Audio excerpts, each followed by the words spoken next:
Malolele ho eki mai kainga kai pefa ke longa I whanau o kumo I he malmalo e whale ko e ni. Tai talele ki mo tolu ki he polokalama makehe ko ia o e whiawhini. Ko kuingoa ko Marianne Kupu te utataki e tau polokalama I he whiawhini. Pea o hangepe ko ia ko e tuu ko ia e polokalama.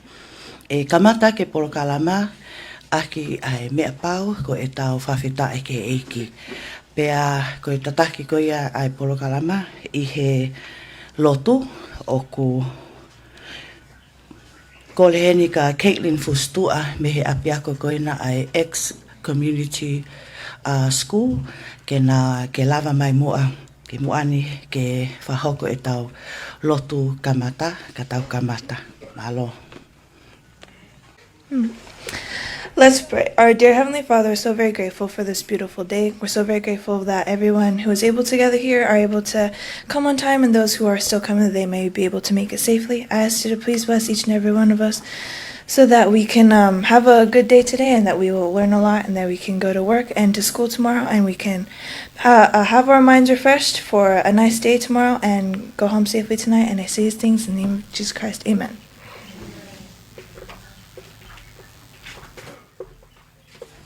Malo apito Caitlin.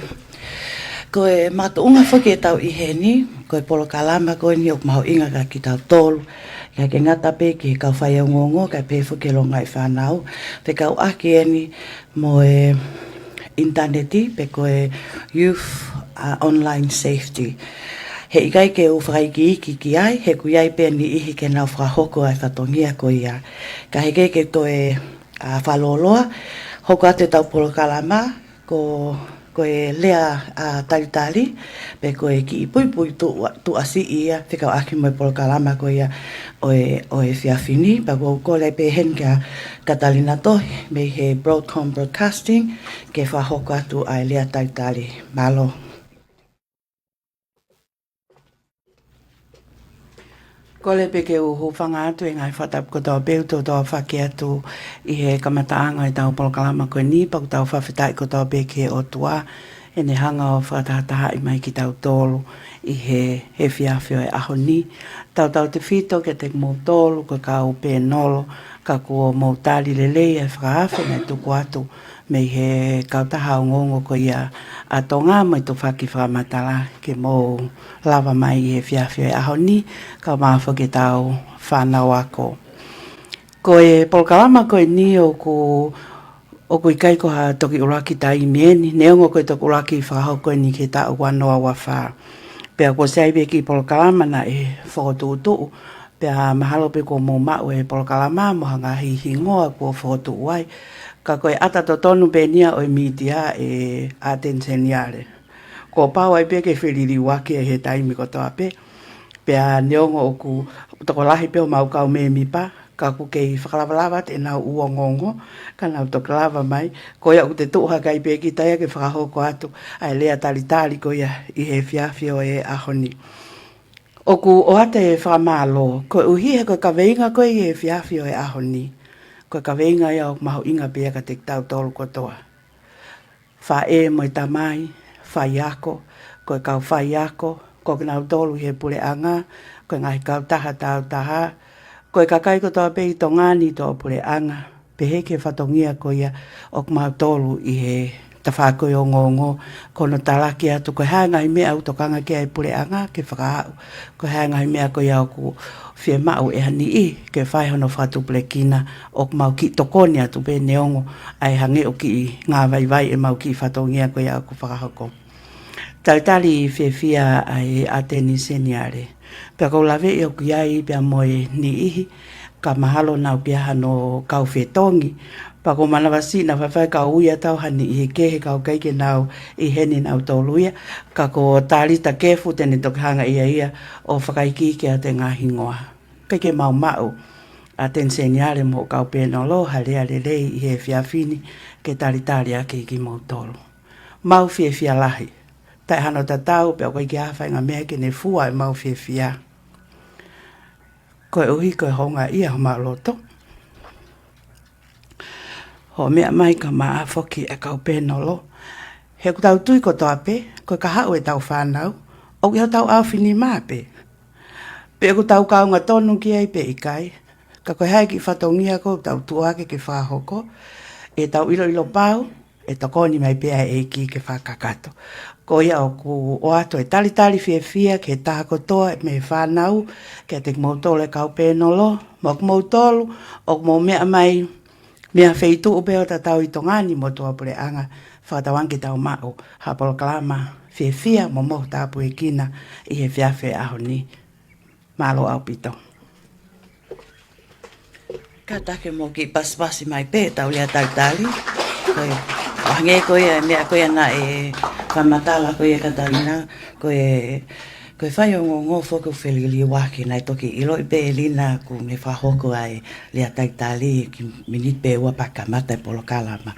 O hange pe ia ko mo wakai mai ke e kulea ne vave, o kia whake lau e whai o ngō koe kiss, ai koe keep it short and sweet. Mau pe, kai a o koe ai whamatala koe ai, o kore whamoimorat ka pau o ku hange o ku ngali whakavave koe ai polo kalama, koe ngā koe konga mahu inga koe polo kalama, ai a koe te tau hoko atu ki ai, pe he ikai te o tomu a whamatala atu, o ki ai pe toko taha kune whakahoko ai whakaiki ke polo kalama, ka pe he whoki a hono whakatau ke iki mautolu, ke uhinga o i polo kalama o i aho ni, pe am pe he whaki ko hono whakawhi ilo aki atu ki nā tolu ke kau pe nolo, maho inga au pitoeni o kau mai ki he whiawhini. Ai koe tau polo kalama hoko ia, ko talita kefu tene tatake atu, pe ko talita kefu le vai pule he fo i taimi ko ia, pe ku ia ko e moderator. Ai ko talita kefu, ko whai o ngongo malolo, me he komson whamafola lea a Tonga, ngai tai ulahi nei ngā wea ia talita. I he lolo tonga ni o hoko ia ko e ofisa maulunga i he tawhaaki whetutaki, i he tuunga ko ia o ku iai, taha ko ia ai potungau e pule anga o ku i toa pule anga o ku i tonga ni. Ko talita kefu lewa, te tau hoko atu ki ai, mo e toenga ko ia ai polo kalama, ka tau toki hoko atu. Ka taki mo paspasi i mai a talita kefu.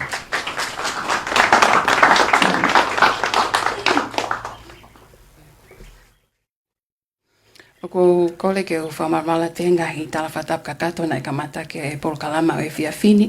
Ka whatape pe mo Catalina, pe mo Marianne, i he taritari whiawhia ki mo tolu, a mo tolu kui heni, pe he whoki ke tau kainga me a mai i he leti o, pe mo e ope. Ko hi ko e tālanga o e whiawhini o mga tuunga e ka winga mahu inga ko ia ai malu mo e hao, ai ngau e aki e whanau, ai interneti. Pe a ngepe ko e vahe ko e a Catalina, ne mo whate whiton ki e whanau, ko tau tolu kotoa, ko e mātua, o tau i he siasi, o tau i he kolo, pea koe ka weinga ino ko la wenga ton ki e taha kotoa. Ka tungtongo e whiawhia o e whiawhini, ko uhi koe ni ihi koe na nau tali le lei ai whakaafi ko ia ke nau kau mai ki e pēnolo, aia o ku kole at ki mo tolu koe mo kau ki e pēnolo, ka pate mo lava mai ki mo ani, ka e whahoko no whawhiloa ki koe ki mo tolu. Koe nau lava mai koe ki mo ani, hangepe koe whatau ke i koe a Marianne, ko au te toka ngai atu ai ngahi vahe koe ni me he kau lea, aia te nau tak miniti i hongo fulu. O ku mo mea mai pe, o koe tau kau whawafonga lao, koe whawafonga pia me he pot ngau e polisi, pe he whoki ka ki nau tōru o nau ngau e ngahi kau taha e community, o i kai i he malu o i pule anga. So just echoing Catalina and Marianne's speeches earlier, we are very happy and pleased to have you all here this evening. This is the first press club for this year, but the program was running since last year, and we're always thrilled to have the young students and the youth attending. Their voices are important to be a part of this conversation. So we're excited to see all the eager faces. I'm sure you were voluntold to attend tonight, but I'm sure you'll find it very useful and productive. So while the panelists are settling here at the front, I will introduce them individually. Please note that each of them will have 10 minutes to speak. The Q&A session will follow after all four speakers have spoken. So if you do have any questions, or you may not have questions now, but during their speeches, you might get curious and want to know something more, please, there's no right or wrong way of asking, and I'm sure they will be happy to receive your questions at the end, but please save them for when they wrap up. ai koe whawhiloa ki atu, e tau kau pia penolo koe ki e whiawhini, koe aten seniale o Tonga, koe ke sola ke ai hataha, linta whalao moi tui, koe hoko mai ka linta, ko Emilia katoa, ko Emilia koe tō tāwhale ia mai tō tupu, koe youth mentor mai project koe ai tālita, koe tau e ne walu e ne ngā ue ai, ne tau e ngā ue, Emilia i he tālita i ne tau tahaua. So it just goes to show you're never too young to make a change, because Emilia's been with Talita Project since she was 12. So she's been a youth mentor for 8 years. Koe hoko mai koe ka Emilia, koe officer polisia ko ofa pale whau havea, ai koe toko tahaeni o ne toka ngai ai ngai hia whamamahi koe e interneti. So Constable Ofa pale whau havea is a Tonga police, and she is a supervisor in the cybercrime unit, but she has been in the investigation unit for many, many years. And then last but not least, Tatali Fiafia a Julie Tawataina. Ai ko Julie, ko tau ene nima, ene whakaunga tāmaki e senta koe ka kai whiwhine, pe mai whanau, pe ko WCCC, aia ko e ofisa ia, mai tō tupu mai whanau. So Julie's been with WCCC for about 5 years, and she is a youth and children's advocate. So can we give a round of applause for our panelists, please? Koe whangamalewa koe ni, koe kōlepe ke kau pē nolo, ko i koe tau taimi, ko tui o tau tui ta tau pē ke ave whangamale magnau tolo kui he ni ke ngai whehui, hangepe koe whatau kei te mau takmini te hongo fulu, koe kole te tau kamata pē mea Julie, me WCCC, ko tui ko nau tolo ko nau omi koe me ngai kau taha community mo i kai whapule anga, koe nau ngai ngawe o mau inga au pito o kai ngā tonu pepe mo ngawe koe pule anga, ka te nau lava omi hangai whatata, pe mo ngai tala noa, pe mihe nau ngahi ngawe, ko hea ke tau i nasi, mo ilo ke ngai whatongia ko nau whakahoko. Koe ko lepe, e taimi i pe mini te hongo fulu, e ai pe ke wha ilonga, ka pau toi ho miniti e taha, ka koe osi pe koe ho o wahe o ko let ke tau hoko mai ai pe ke ofisa Emilia pe ka tak pe ai aten seniale ke ne tok whamao po mai e tau pe nolo. So we will start with Julie from WCCC. As I've mentioned, they will have 10 minutes each to speak. I will signal at the 1 minute mark, so that we don't, so we're going to try and stick to time. So they will get a warning at the 1 minute mark, and as each speaker concludes, then they will follow on. So after Julie, we'll have Constable Javier, Emilia, and then Madame Attorney General will then wrap up this evening's panelists. Again, please save your questions for the end, but now I will hand it over to the panel. Please welcome Julie, who will start us off this evening. Malo. Mahalo au pito Talita e whengamale o ku om kia te au. Pea ko whiwhia lahi ke ukau ngā whakataha mo ki motol. Kei ke o te whakaloloa o ngā pe ko tau taimi. Ka ko au ko hange ko e whakalea ka Talita. Whatongia ko whao ko senta ku lahi o ngau e whenga aki mai tau tupu. Pea pefo ke longa i whanau. Pea makatu unga pe i he tau mua kone o ku tau lele mai ai i he whiawhini. Whakawhika aki mo e safety, pe koe malu koe whanau i he taim ko ngau ngau e aki a interneti. Ko ataha ngahi mea mau whianga ngai mo he senta. Koe sio koe pe koe mata vai vai ko ni koe tawha koe whangai koe interneti. Koe si i koe ilo koe mātu a pea pefo ke whanau. Koe koe mātu a pe ka koe whanau. Koe mātu a i he tawha aki koe koe ke nau fupoto pe nau ilo. Hono ngahi koe telefoni, koe ha ngahi app koe aluki ai, pe kono ngā wei koe ke alu koe ke he interneti. Koe taimi ko ku nau whakahoka hanga hi tō onga, whakamamahi au whakatupu whakamamahi ke hatoko taha. Koe we sia e koe ku whakaunga i koe tau ilo lewa si koe ilo koe mātua. Kai ke nau ilo nau tō ta koe malawa pe ke copy, screenshoti. Seni ki hataha he. Mahalo na e uploadi mini te taha pa kone tau mu a ke tō o pehe i he whai taimpe ko ia. Ka wawe fo ke aloe ai mitia. Ki he whanau, koe si koe ilo koe whanau, o koe ke nau ilo nau tolu, ai risk, pe koe tūlawe a ngofua ko nau malawa ke nau tō ki ai, i he taimi ko nau whakangai interneti, pe koe hangahi whahinga teknolosia pe. Aia koe taha ngahi poini koe, pe koe hangahi mea au mau sio kai mata vai vai he tawhaki ko ia. Koe hoko koe ki ai, koe teknolosia, pe koe telefoni, koe mea pe ukulelei. He anga e ka te tau tō katoa. Neonga ka pana ke ha interneti. Kau tau whai ngofua e anu whangai telefoni e tā ke tau ngai whamiri. Ki he whaitu umuri. Ko e emaili kai ke tau tō e tali lau mahina ki he whaitohi. He? You can just send it through email and that person will get it then and there. Ka o te tau tō e tali tau tōra ha whai lau tau pako he ha ki he toki au mai ha whai post office he tohi maha ki whaitohi. Koe mea koku oku tono no koe ta whakoe ni, koe toko taha koe oku ne use koe interneti pe oku ne whaka au ngai ki hono whakamamahi a ki ha toko taha. So the technology itself ok sai peia, but the person using it, koe ia koku ne ngawe hala ia ki koe interneti pe koe teknolosia ki ne whakamamahi a ka toko taha. Koe ngai whakamamahi koe nuk taungo ki ai koe threaten. Ia ngahi lai ata, pero ngahi lai video ko senta kai holo ke whiunga mo tau. He they use those ke threaten na ke toko taha ko nau whemau ke nau hanga whakamamahi. Hoko ki ai ko verbal, emotional abuse. Hau ki ai hangahi suicidal thoughts, self-harm. Ai ngahi wesi ia. Ko poini hoko ko loto ko ke whakatalanoa ko ki ai. Ko e iai pe hang hakeisi ko loto pe ke tanoa ki ai whakatātā pe o kulahi pe tamai ki ako o kunau whauang e senta i ngai keis pe heni koe wheseni aki koe tā. Wheseni aki ala hangahi tā po hangahi video ui ngā whaku nau whe whalala aki o nau whe o whofani e ngai nau whe ohi.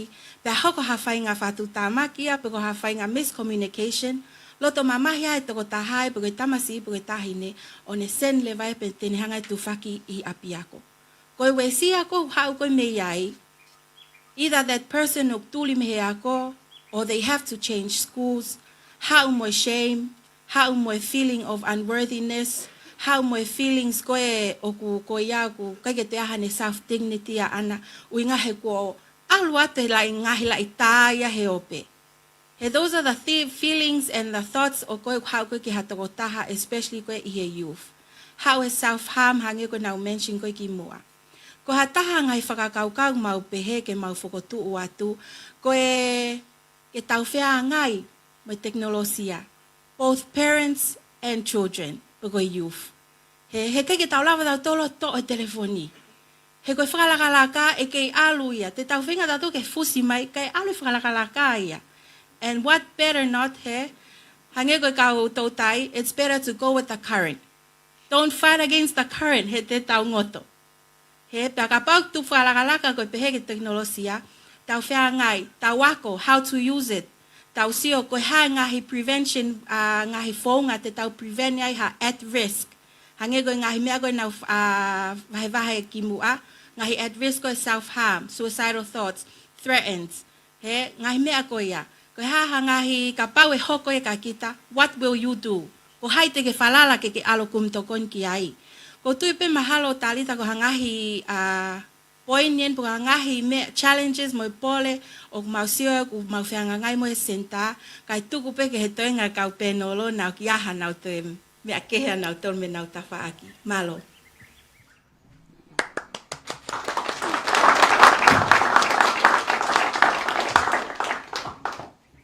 Kore pe hufa ai tafa tap ko osu no faki ka u hawa te lau mari tatau.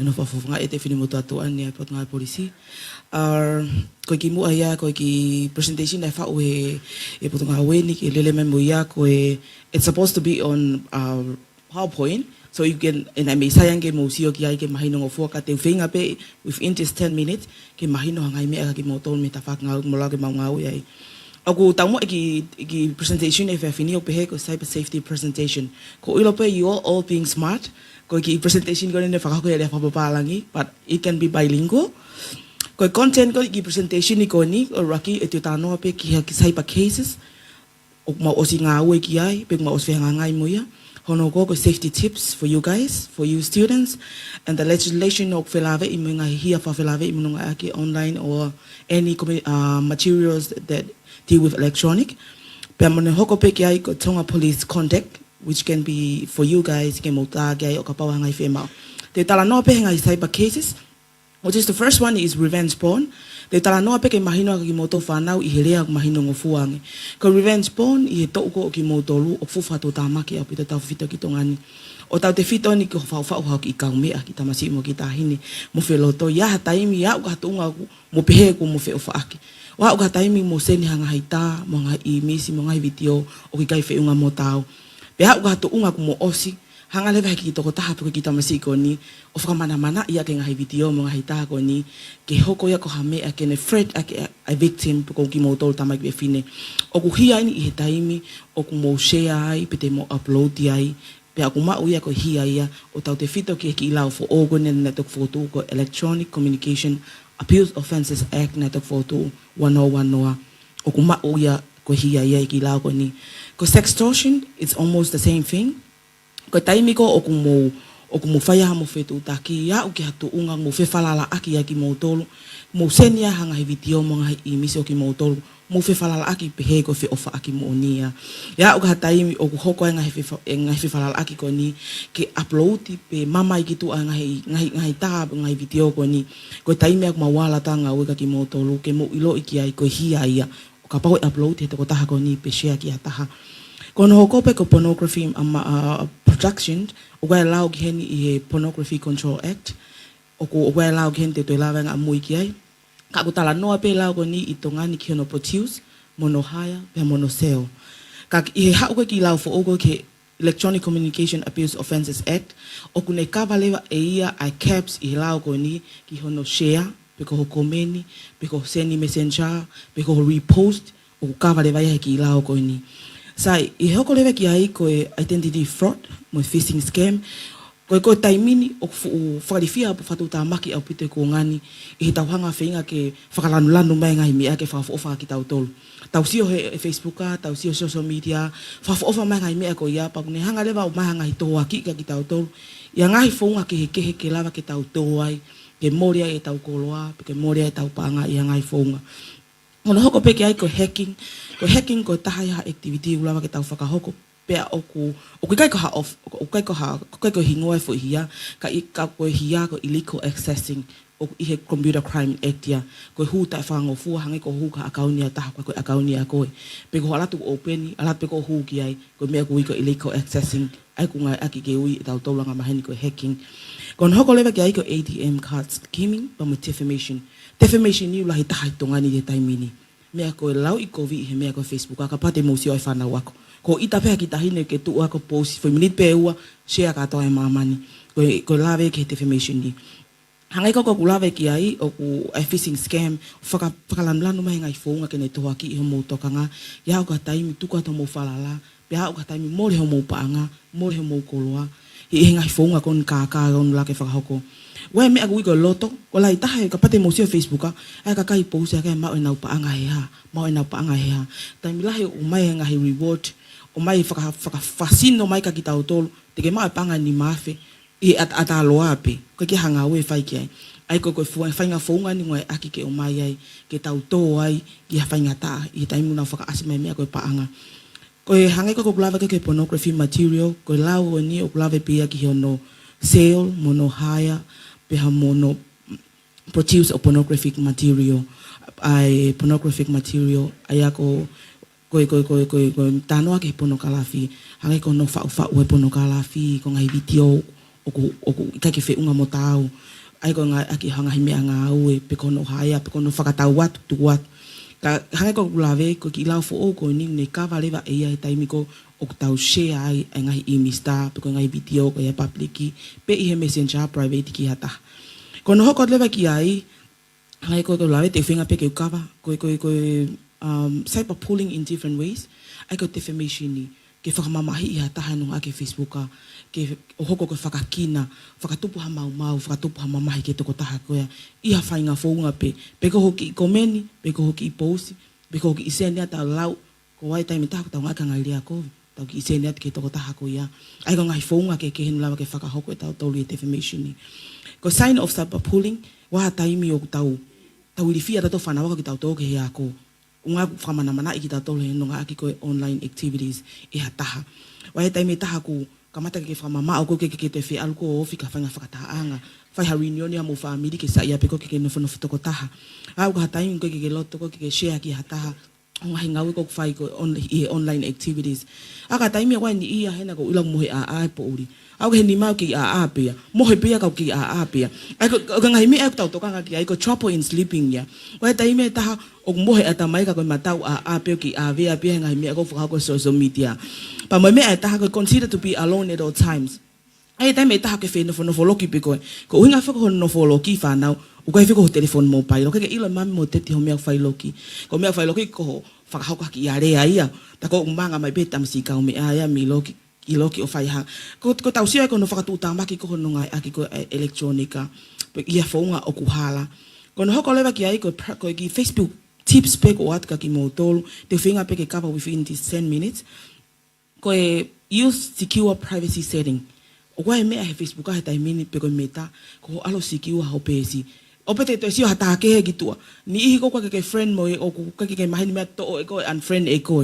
Me ko ke ilo ko pe hai na me wa o failo to base Facebook a. Ko no ko ki ai te ke accept friend be hata o ko ke ilo i pau. Family, relatives. Right now, lahi apito ngai pal pare ma ko tau confirm friends hata ko ke tau ilo. Ko no ko ki ai ko fai me aksena to mo email pe please reply to this email. O ana ke open ha email pe ko ha message o ka ke ilo a message ko ya sometimes ko fonga te na lava hacking pe te na hava to o he ngai fa matala fa puri kon hoko ki ai always check your Facebook profile security mamon hoko ke fa na wa ko me ma ho ingani pe ma ko ke fa pa apa ma pe no ake Facebook ka pa tau si ora to he ko ngani itongani lai ta ke ka kai ma to tu a he nga ake hanga unga ta fa pa Facebook please be the role model. Te ke hoko ko role model ke tupu hake. Ke whaka apa ko whaka ko i api. Te ke apply ta tau pe ko nunga aki online activities pe ko social media. Kono hoko ki ai ko ngai tips pen ke overcome cyberbullying. Tala noa ki hata hak whalalaanga. Ko hongo mātua, ko pātere, ko pisope, ko whaiwhikau. Even your big sister to ke whalalanga ko ki ai ke tā noa ki ai. Even your dad. Pe ko ha polisi, officer polisi. Hangai ko ni ko tanguta timu ani ngai ba ngawe ku ia. Tala noa ki hata ku ke fiongo o ke confident ke tala noa. Pe ku ke falala ka kato ki ai. Kono hoko ki ai helping your friends. Kapate ke sia fiko ta fa ki ko ki friends ke fanau to palparema e ha Facebook. To no fo ko lo mi fo ki la i kai. Please Latu i hake he friend ko ni eke kai te ha me te to ko ni ai te utari poti ka polisi ko fonga ne ta te ke lava to ko ni ke to ta ko ni. Kono hoko peki ai te ulawe peki ngai lao ko ni te mopo o lao ko ni e to lawe HO ki ana yang I he crown law Tonga te mo ko lao ko electronic communication and abuse offences act 101 noa pa mo ngai lao ke hepe kono fa asipe ta ke hiwa woa ki ha fainga me ape ko hoko fe lawe mo nga ke online communication malo apito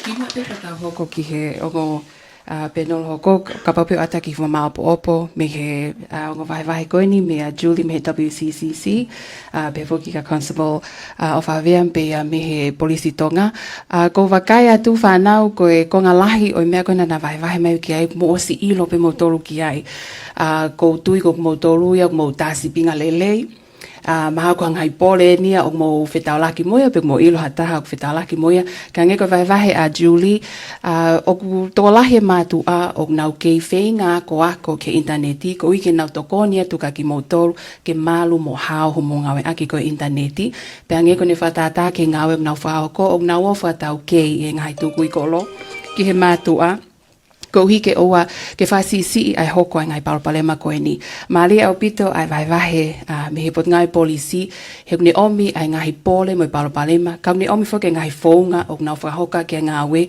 ke fasisi mo ta ofi ai hoko ngai me ko ia I he malu o lao. So just before we go to our final two panelists, just sort of a wrap up from the first two speakers for non-Tongan speakers.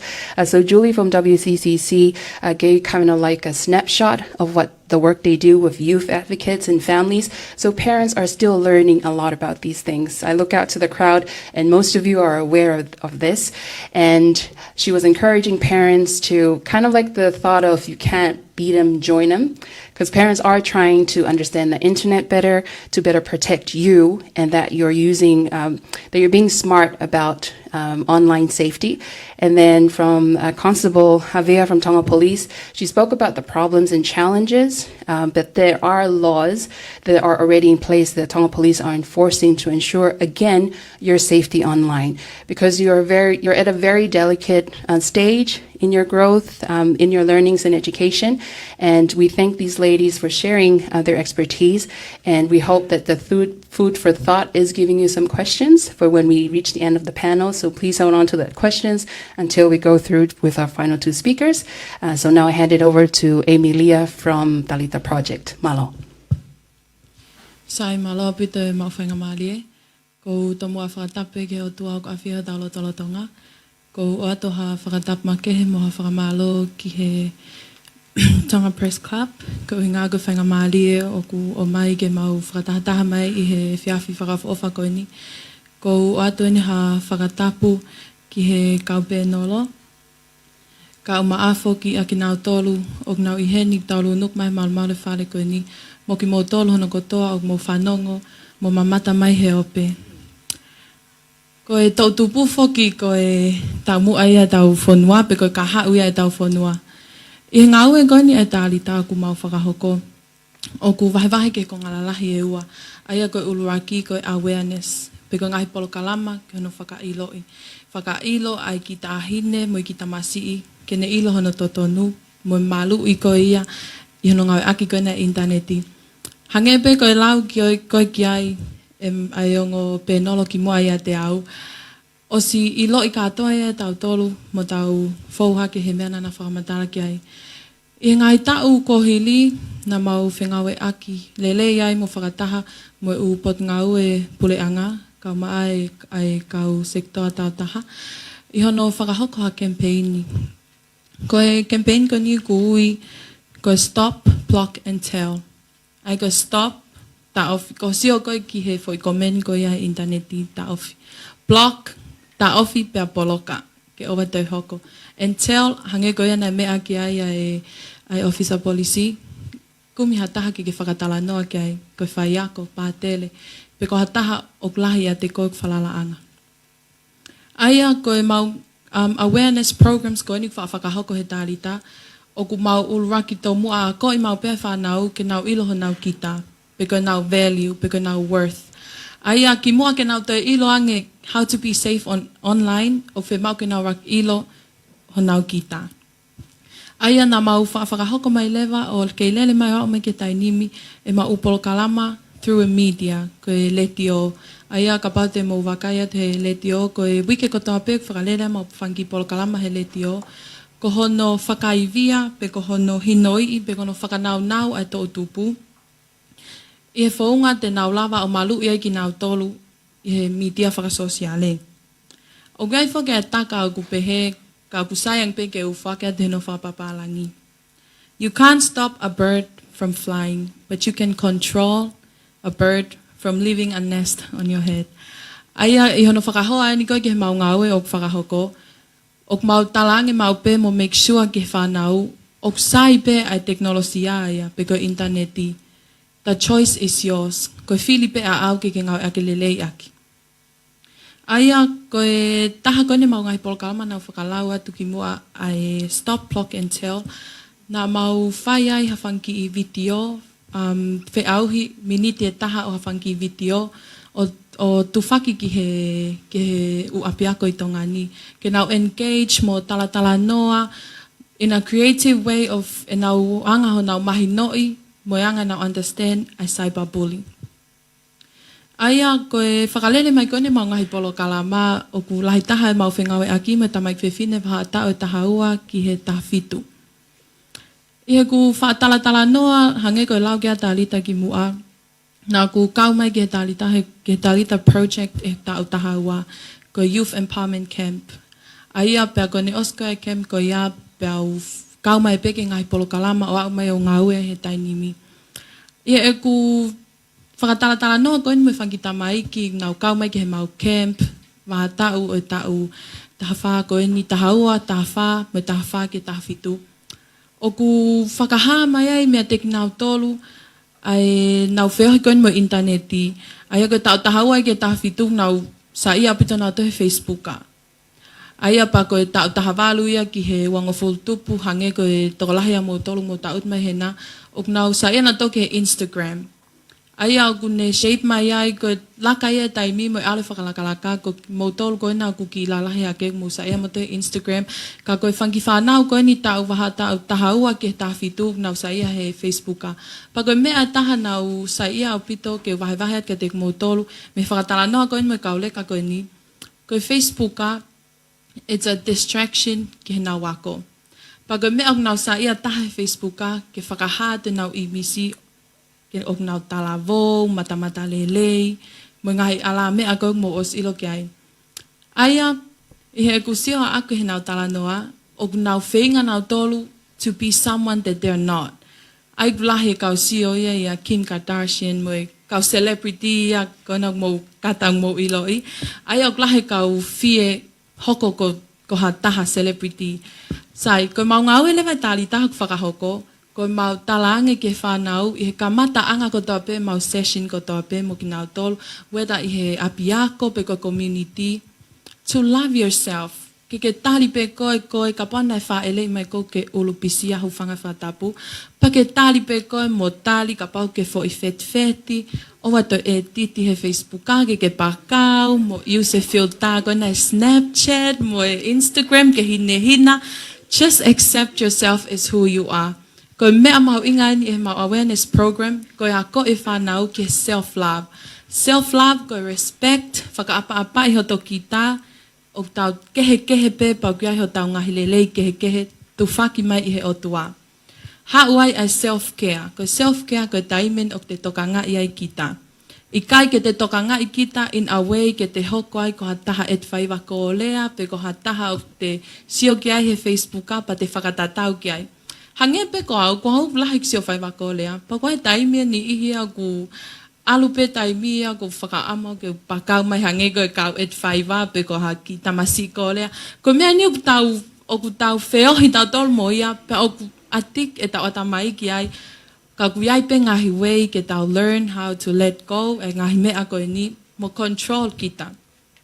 Aia ko e tahalewa mau hange ko glau ke ai mau ngahi polo kalama ko e self-love, mo self-care, ke te accept mo tari hoto kita. Sai, ko e talu e mau ngahi polo kalama, nau kau atu lewa i he tau atu ki he polo kalama, whakataha pia mo e, mau ngahi whakataha e mo e One Girl in Australia.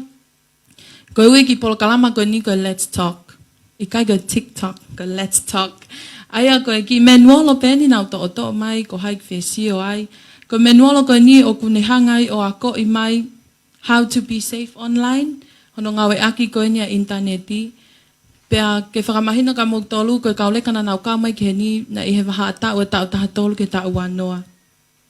Aia ko lele iene e polo kalama, na e lawai ke ako he ki tahine tau taha tolu, hano create hane Facebook account. Ko e ako he ki tahine tau taha tolu, o kulawa o mau ai ngahi information he ako me he kukolo. Ka koe ki menuolo ko ni, ko e tahine ngahi tokoni au pito ke a te au ke ha taimi ko taut pe o lau, o kuto e mahulu ange hono whakaiki iki mai, hono ngawe aki koe a telefon toto o mo interneti, but being safe. Koe ai koe taha ene mau ngahi polo kalama. I kai ke ngata ai koe taha mau ngahi polo kalama hange nau lawe atu ki ai ki mua, koe media. Ai au ku whaafakalele ko tape he wike e mau polo kalama le tio, ka maafa kono live atu i he Facebooka. Ke whakamaapo opo ai ki whakatala noani, o atu peheni ha whakaloto lahi ki he tautupa whanua, o ku lelei au pita e teknolosia mo interneti, ke mea whakaako, ko ngā ue na slave kia ngo penolo ko ni, ka ko kita, the choice is yours, ko koe pe ke ngā ue ak lelei aki, malo au pito.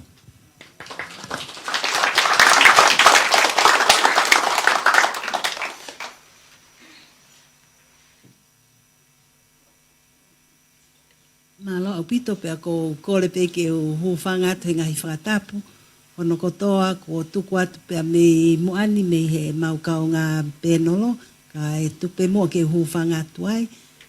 Ki mua pea o kamata ki hi tokoni koe ni whanau ako, o ilo peo ki ai pe mo kakai lalahi heni, ka koe tokolahi e tau audience e aho ni koe whanau ako, o ko whiwhanga mālo atu ki a Tiki Mautoro ai Media Club, Press Club, sorry, i hoi polokalama whakaofa koe ne mo whakatutu. Ko fia au pit ko tu o ai ni hono whakawhi iau he Press Club ma kai peke toi ma hata pia ko whainga maari pe ke nau e ke manga whihu ia kai ke whilawe ia mo topiki ka ko fia au pito mo whakamalo he whainga maari o ko mai ke tau whilongo aki ai i he kaweinga mahu inga au pito whikau aki pia moe hao pe koe malu ai tau tupu i he online. Koe mea lahi ana e ke ulawe atu ki ai ko mea ki ai officer policy ia i he tawhaaki o e lao pia mo e ngahi whakatata o e ngahi mea tonu o hoko i he potungawe policy he nau whakatotolo i ha keisi pia pehe whoki o kuikupe o a wangi whare hopo.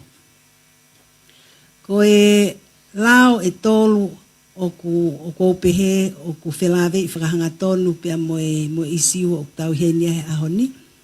Ko uluaki ko lao o ngahi hia o ku iai pe ai o hangepe ko ia ku mea ki ai polisi o ki ai kupu ai whikau aki pia mo ngahi tō onga pe ko hono whakahoko atu pe tufaki atu ai ngahi tā whakapono kalafi.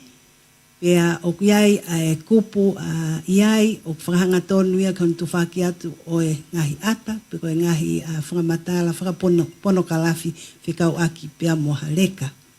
I he lao koe ni o ku whakauhingai ai whoilea koe child, pe koe leka, pe koe whanau, koe tokotaha koe ia ko pau ke i lalo hifo he tau e taha tolu.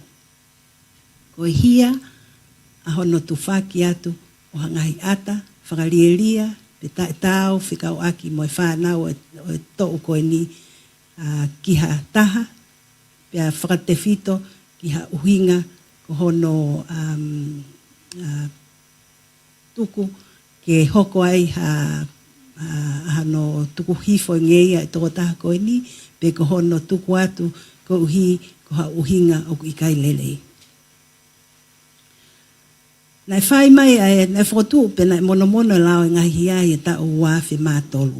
O whakahu ai ngahi kupu koe ni, pia pehe whok mohono whakotu o lao pono kalafi ai nai o si lawe atu ki ai ofisa. I he whakatau mua pe i he kuonga koe ia, ai koe wafi mātolu weni.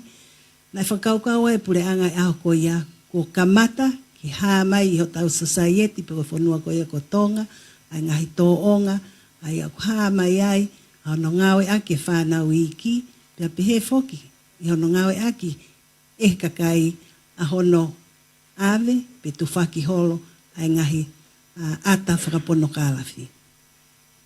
I hene pehe, nai whauai ai lao koen, pe kono mono ai lao o ngahi hia, pia pehe whoki mono whotu, o lao pono kalafi, i he tau wafi mātolu. I he whanonga mai, ai hala whanonga me he wafi mātolu.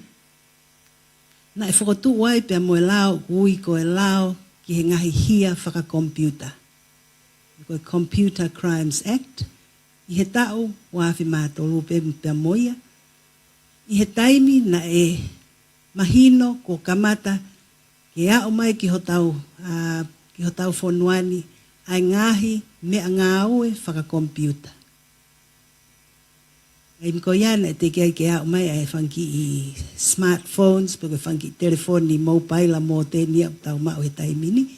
Ka koe wafe mātolu na e kamatai, pia na au mai ai ki tongani ai ngahi whaunga, peko ngahi misini whakaelektolonika koe ni koe computer, pia na e whakakaukau ai pure anga e aho koe ia, ko uhi o mahino o toe waweangi, pia toe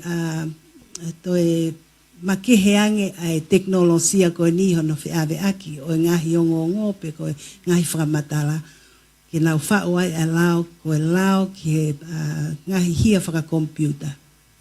Kai ke koe whao ia lao koe ni mea pango na e whakotu e ngahi kupu whekau aki pia moeanga hono whakauhingai o e ngahi mea whakakompiuta e aho ko ia, pe he whoke whaunga ngā o e ai service provider, pe koe ni ihi ko ia i ho tau whonua, nau whiawe aki holo e ngahi hongo whaka-interneti, ai ako e aho ko ia, ko Digicel ia pe mo U-Call, pe koe TCC, kana i kai ke whao i e pe tāna ki atu i he lao koe ni, koe haa koe ngahi hia whaka-computer o uhinga ki e lao koe ni.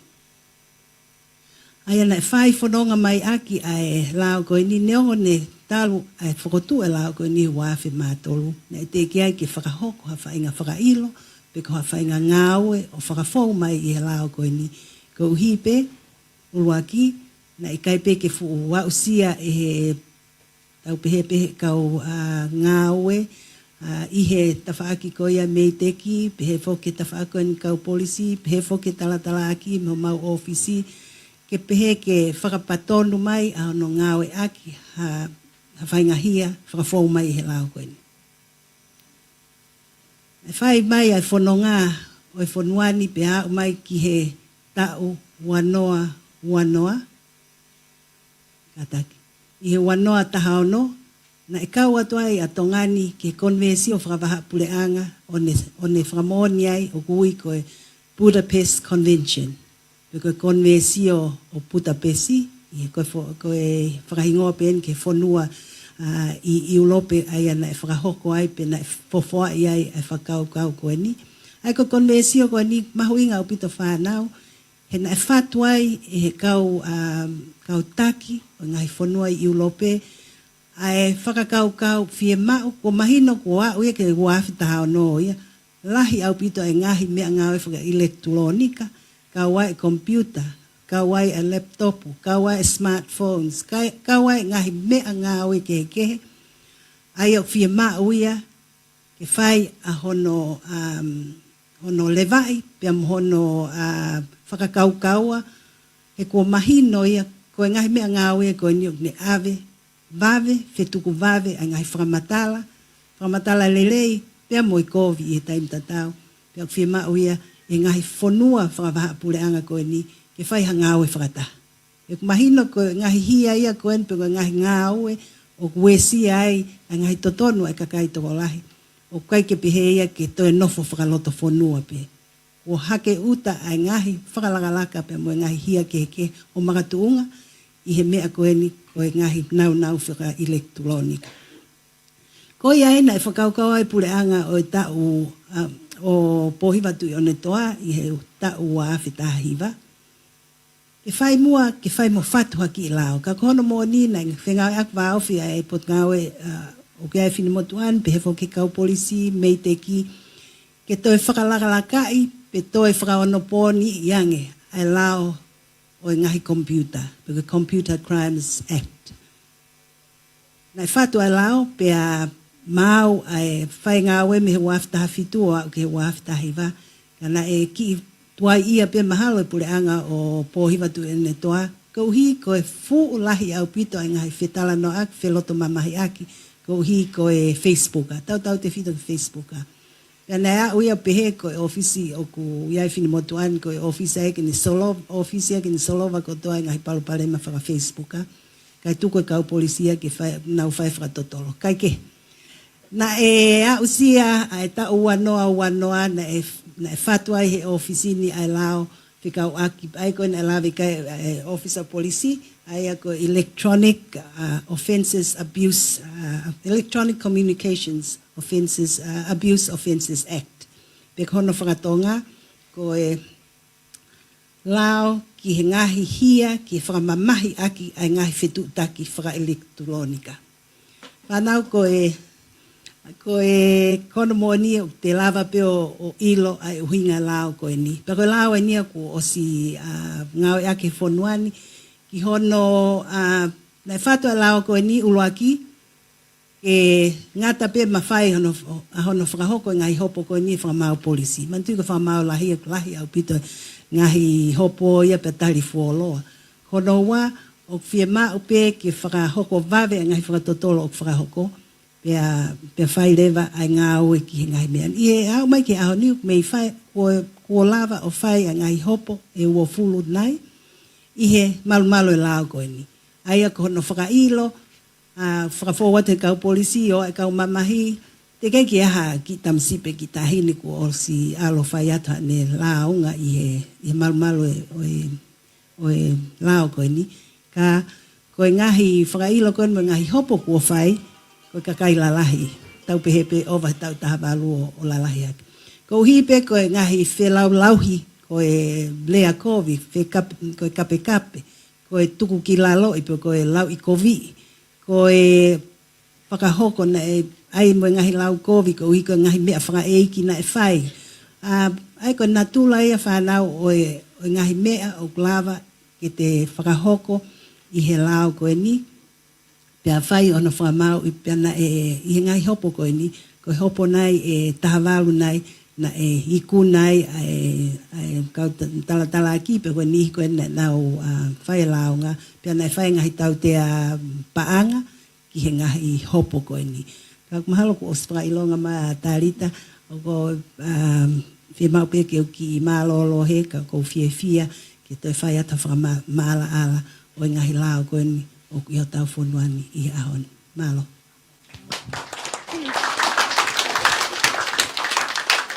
Latu ki Emilia, pe me talita project, pe foki ki ateni seniale, linta, kohi ko e vahe ko na o mai, pe hangi po ki mo ate o atpeha ki whama opo no, kohi ko e ngai whata ko ku omi ko e Emilia mahino mai ko e talita project, o ku whate fito ko ngā lahi o nau ngā we ke whanau whiwhine, ai ku na whingawe ake me ngai porokalama me muli o pusi aki i mai pe ohi mai ko hiko e ne aonga ki hono whatau kei mo ako e tau tupu ki he malu pe mo hao ko ngai aki ko interneti pe ko tui ko ngai whatata ko ne o atu hange pe ko ne whatau kei ko ni hak mo tolu ku pau pe mo osia usia pe mo whanongo pe hoko ki hata kehe ka o ku aonga hono omi ke whata ko e whiawhini ko hui ke whaiha tala noa mo vai ki ai. I vai a ten seniale mahino ne ku pui lao e tolu o ku oswhoko tuu ko hui ke mahino tau te ai ngahi ngā e hala aki koe ni a interneti hange pe koe poini koe ko na watu ko he penolo he whiawhini ko teknolosia le leipe ia teia ko whaunga hono ngā e aki o ku hoko e koe whakamamahi, pe ene pehe e pale ke hiri whake ngai tau tea ki ai. Ka ku atai whamalo lahi ke kau whiwhine koe ni ko nau tuku taimi ke Naomi he whiawhini o whae tau ae talanoa ke ka winga mau inga koe ni. So just to wrap up, from our last two panelists. So Emilia from Talita Project. Talita Project is focused on young girls. So a lot of their work is bringing in also projects or affiliated programs overseas that they can adopt and adapt here to Tonga for the local context. And the example she gave is very real. And a lot of our young attendees this evening were smiling because either most of them are experiencing it or they know someone that is. So I hope that means there will be a lot of questions following from my wrap-up. And of course, the Attorney General spoke to the 3 laws that are already in existence to protect safety online, and one of them includes Computer Crimes Act, and she spoke about how over the years the acts have been amended, have been updated so that it's more fit for purpose. But for you to be aware that these things are not only not nice, but they're actually illegal. So there are penalties in place and consequences for your actions online. So if I can just ask you to please give another round of applause for our panelists. Mala opito kau whiwhine. Koe taimini lewa wha atatu ki ha ngahi whehui. Ko tuipe waipe ha maika e lava o atu ke ki mo tolgo waipe koe ho mo whehui. So at this point in time, we're going to move to questions and answers. For Q&A, I'm sure there's a roaming mic somewhere. Ke whana wako, ko whehui pe whakatonga pe whakapālangi ustai au pito peia. O te ki li fia pe manawasi ke whahoko mai ho whehui. Te utoki li liu lea pe e au, ko hiko ngau tolu o ngau mea mai I he o pe mo le tio, mo tau kai ngā muri fok tau kau whātāko e whiawhini. So I do encourage you students, you can ask your question in Tongan or English, I will translate, it's totally fine, but we would love to hear from you this evening. Before the mics come to you, and before I see a lot of raised hands, I do want to acknowledge the Australian government. This evening, Kelepi Bamba from the Australian High Commission is here because the Press Club is made possible through their program PACMAS, Pacific Media Assistance Scheme, which supports media development in the Pacific and here in Tonga. Ai oku lava whahoko e pokalama e whiawhini ko hea koe pōpō e pule a ngā Australia. Pe oki heni ai a Kelepi Bamba, koe tahai ai ngahi sekeritari, pe me ofisi e tala whikaolahi a Australia. O wha fōmai nau toko ni i he polokalama, whalakalaka i mitiama whaiongongo i Pasifiki. Ai oku i tongani ai, pe whawhawhunga i e taina kami e noka. So please, any questions to any of our panelists, they will be more than happy to answer.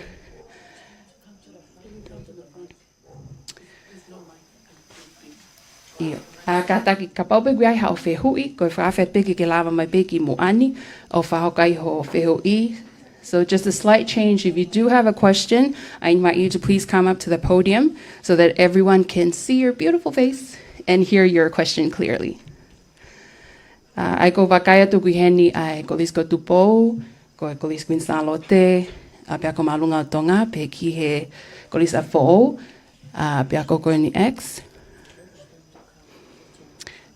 So if there are no volunteers, I will just volunteer. Tonga High School, yes, come on up. Mo paspasi mai e whafonga kon pia ko malunga o Tonga.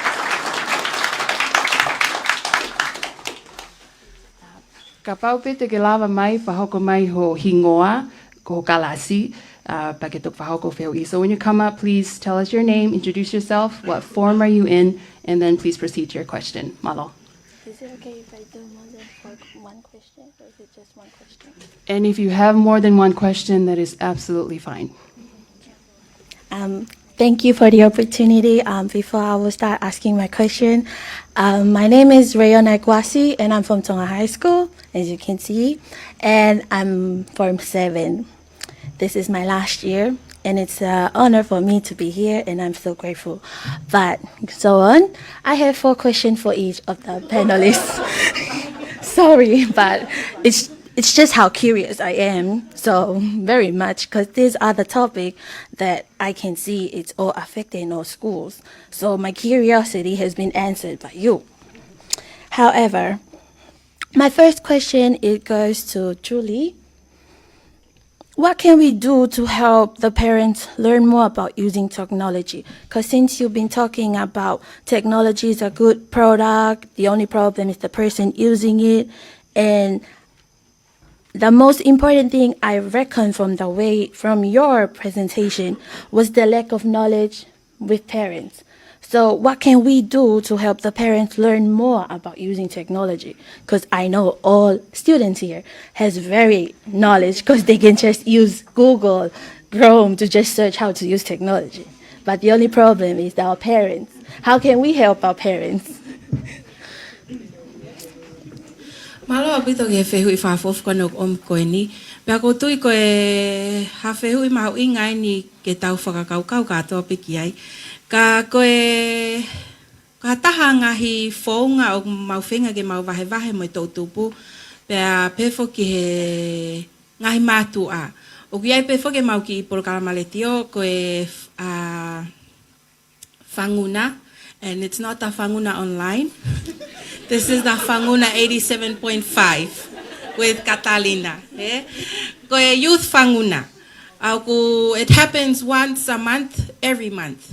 Pea koe taha ngahi popoa ke mau Fangaloto lahi ke ngahi matua. Ke koe taim lahi foki, koe taim peo ku hanga matua o ta ofena o tau tupu. Mihono ngahi koe telefoni, poko ngawe aki koe telefoni. The first thing foki that they will do is try to get rid of your phone. Aveia tolonga feitu kai fahe telefoni he. And I'm sure you guys, some of you guys have probably gone through 2, 3, 4 phones. I he fahe koe ngai matu a koe telefoni koe kai peke nau loto nau tolu ki ai. He pa ko tui ko hataha fofua hataha ngai uhingai koe keke falala atu. Mahalo peu mo mata ita falala anga. He ka koe Fonga lele taha o mau whawhenga mau peke whakaloto lahia ke matua. Hange ko vahe koe ki mua. O whemau e ke tau whengai, pe tau whengawe aki. Just as much as you want to use the phone, what great purpose do you have for using the phone? Ke uhinga e matua. He hange pe hao koe ni koe ke poaki ke alu hawhetu. Koe hao uhinga lele o ai ke alu poako. Neongo pe ku tau ilo e tau tolu whanau ako. Mani ko alu he ko vai anga ne subject ko ne fika. So what great purpose? And even then, e ke peha te matua, te rea ke mo mau taimi. E tuko po ako he, te ke alu ko he. So in terms of using your phone, koe ha uhinga lele o ku ke pehea ki hongo matua, te ke lawai o vai ki hongo matua. Koe ni, koe uhinga kung whanga e te phone he ne tokoni o IA. Ka he time tatau, propose ange ki ak tek nau tolu, how you will use the phone. Teu whenga pe ke ngawe aki e time ko whakanga e kumo e ka. Pero kiai haki waha taimi, hange ko ngai vai ko panel, o kia time ni iu hanga telefoni o to e te taimi.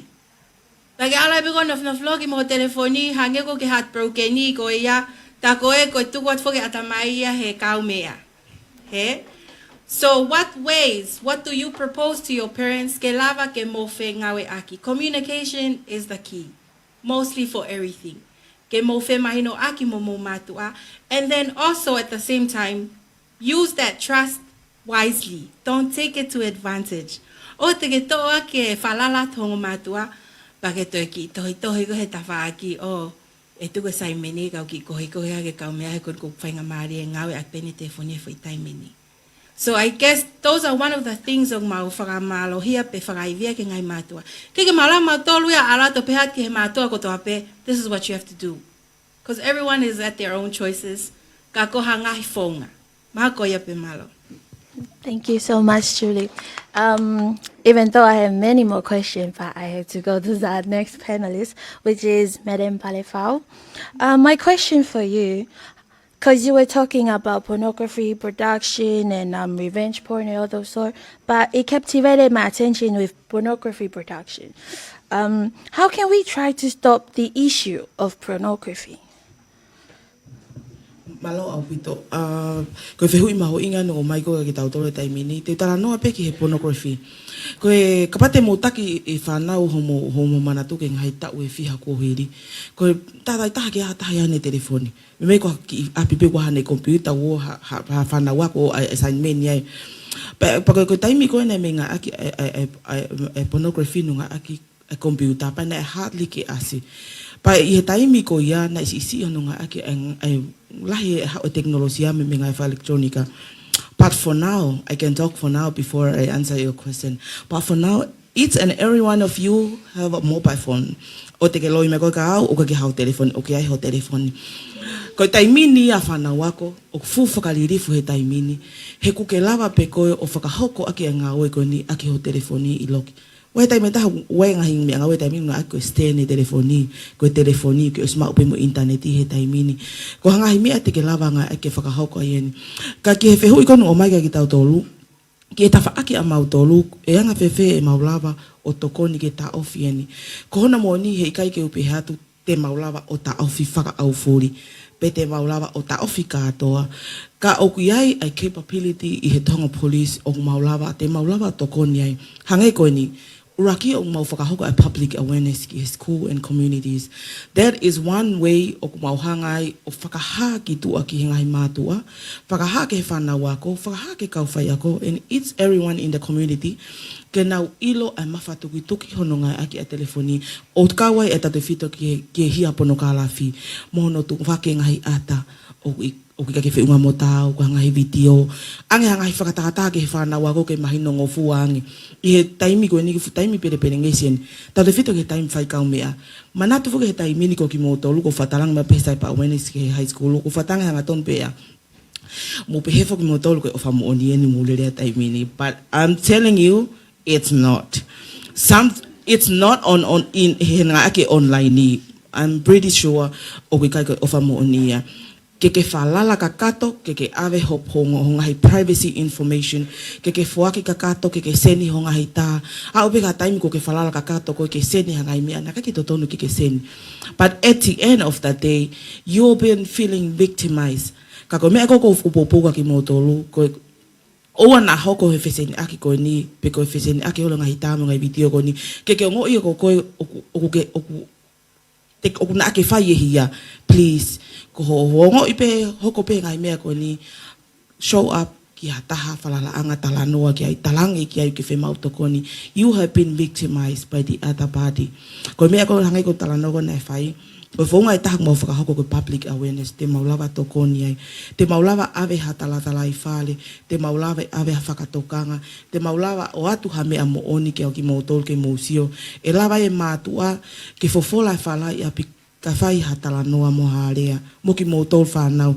Pea whakawhai ngofuanga ki mo tol, ke mo waha mo taimi, ke mo having a open conversation with your parents at home.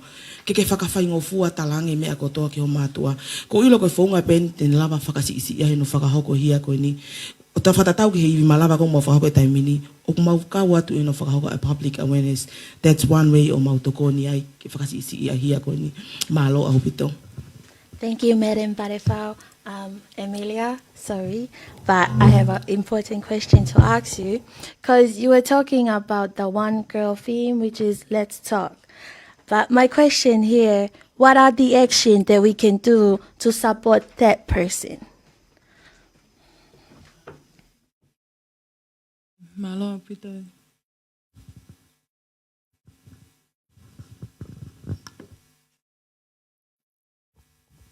Sai malo pito e mauwhainga mali e. I he whehu I koni na e whakahoko mai he tokoa koni. What are the actions that we can do to support that person? I he polokalama koni ai let's talk na ukawa tuki ai. Ko whai polokalama koni na e whakalelea I he mahina e tolu.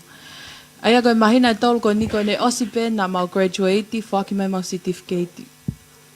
Ka e whoki ki ho o whehu I. How can we do? Ko hatau mea e lava whakahoko ke protect ake a person ko ni o ku victimized by cyberbullying. Aia ko tahane ngahi tō piki pe ko kawe inga mahu inga na whakahoko I mau ki training ko ni let's talk. Ko how to respond ki cyberbullying. And te lampo whakatala noa, te tō mai hafo I response e taha ke tau whakatala noa ki ai moha ngahi example. Ko ulwaki o pete ke tari ko ia ke foi cyberbullying ka. Neongo koe ha ho mamahi I foi komeni ko ia o atka koe I Facebook ka pe koe Twitter or TikTok. Koe kamata just don't respond at all. O osi whakamo'o ni koe kau bully I he social media o ku they are fed by your replies. Koe lahiang koe hotari, koe lahiang ia e nā wongo ilanglang ia ke toi o mai ha foi komeni e taha toi koviang ia.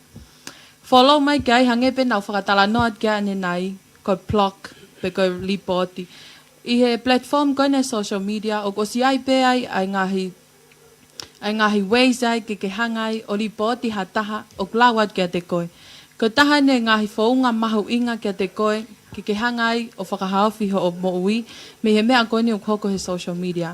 Hange koe nau lau kia ne nai, koe poloka. Koe poloka, tau mo os ilo katoa pe he nai tau tup koe nau ta ut mai. Koe poloka, koe ne poloka piuki ki te lava ko ia o wahafo I tala noa me toko taha ko ia, pe ko hafo I conversation mo ia. Pa koe whakaosi pe, aeni te toi tala atu pe, nau osi whakahokat ane nai, koe kumi tau koni pe koe tell, pe koe tala noa ki ha taha. Koe mea lele e mea koe wahe. Ka koe mea o ku toton ke te ilo, koe wahe ki ha taha o te whalala ki ai. Maha toko taha o te ilo whakapapau e I kai ke ne te aluia o whakahoka I whai palpalema ko ia ki a te koe. Ko ia pe malo. Thank you so much. I think maybe sooner or later I will ask for all your emails so I can ask all my questions. But because of our time, I don't want to be a burden to our time. And thank you. Thank you for having me.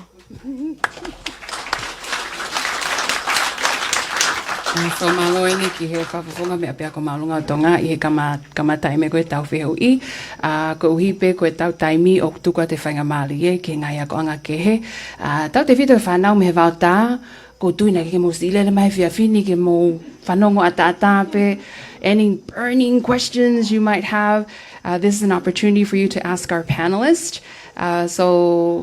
I know Tonga High School still has one more question, so if there is an opportunity later on, but I would like to open the floor to the other schools. Please do ask our panelists while they're here, and I'm sure as Tonga High School requested, if they are willing to share their emails for questions later, ka koe whakatatuen ka taki, pēo ku whakakomai ke te au o Guailewa e tau maika, e lawa ave atu ki hataha wahane whehui.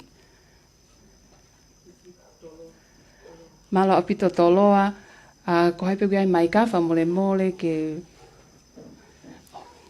whahakomai peo hingoa, pēo moe kalasi ke iai, but the whahakomai wheo ika taki. So to Bow College has a question. I'm just asking him to introduce himself, what class is he in, and then proceed to his question. Malo. Ko ingoa ria mama, ko rere mai mi kolonga, ko form fitu ene tau. My question is quite complicated. Complicated to me. It can be confusing, and probably a question that you guys already answered. But if there's any effective, solutions, effective solutions. So we come here, we gather here, cyberbullying, the ways to prevent cyberbullying, and you guys said before, ngahi acts, ngahi laws like the Computer Crime Act, and there's ngahi penalties.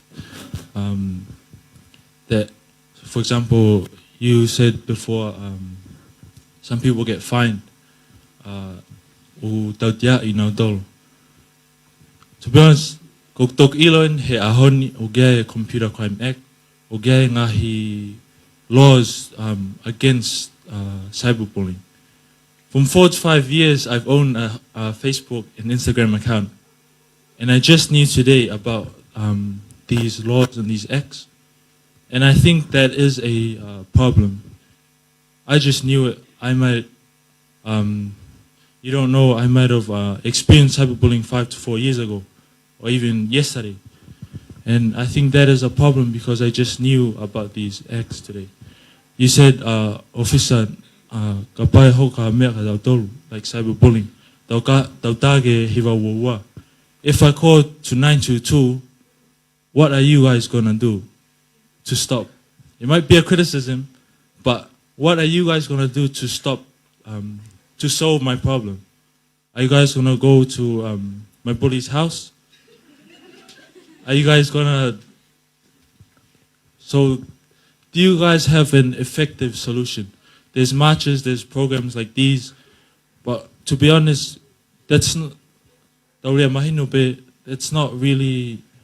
I can go home and continue cyberbullying, even though we went through this whole program.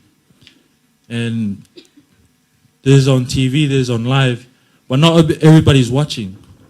So, if there's an effective solution to stop cyberbullying, go be malo.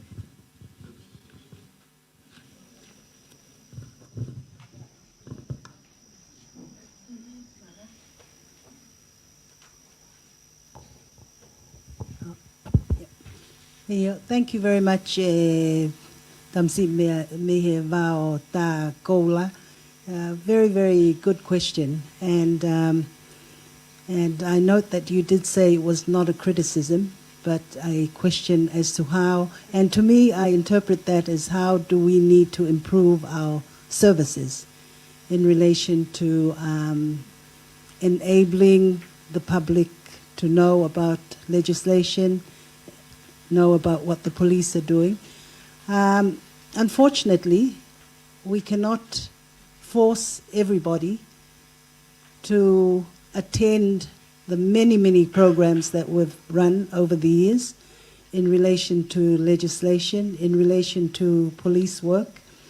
And I think at the end of the day, every individual makes that individualistic decision as to what they must know and what they choose to know or not to know. The Office of the Attorney General every year has what's called Law Week. And this Law Week is intended for outreach purposes. Every year we have a theme. And in 2019, our theme was cybercrime laws. In that year, we worked together with my co-panelists here, and we had radio programs, television programs. It was on internet through the Tonga Broadcasting Commission and some other radio stations. We went to the schools. We invited schools to come and have a tour of our office. Every year we try to be innovative. But yes, we cannot reach everyone, but the intention is to reach everyone. As part of the legislative or the legal process, we have what's court cases. And the legislations are set up to, firstly, protect the community, their rights as individuals, protect them to be safe in their homes, safe in whatever space that they choose to be operating from. And that entails having legislation with penalties. The legislations that I had alluded to earlier has penalties. Those penalties, if you are convicted in a court of law here in Tonga regarding these offences of pornography, of cyber bullying, of being menaced at any stage of your lives, there are certain penalties. And under the Electronics Computer Abuse Offences Act, people who are convicted in a court of law may be penalised up to $5,000 or imprisoned for 2 years. If you are a repeat offender, meaning you are a person that constantly are repeating these offences in relation to bullying or threatening, using electronic communication devices, the penalty that the court will impose on you is up to $20,000 or 5 years imprisonment. If you are a person who, under the Criminal Offences Act, shares, publishes, or distributes pornographic material of young children, you will then be penalized up to, sorry, I have to double check before I quote this. Your fine cannot exceed $100,000 or imprisonment for a period not exceeding 10 years if you're an individual. But if you're a corporation or company doing this, that fine goes up to $250,000. So I think in light of your question, very important question, it's a challenge for us to be able to reach out to each and every citizen of Tonga to tell them about the laws. But the laws are on our website. It's on the Parliament of Tonga's website. It can be obtained, a set of our laws, from the Tonga's government printing office. There's various ways in which our laws can be found, even on the internet and on hard copy. But I do take your point, and we will endeavour to reach out more to the schools when there are programs involving legislation. But I invite you all. We always have our Law Week in November. Whatever the closest day is to the 16th of November, our Law Week runs, and we have also gone out to the outer islands. Malo.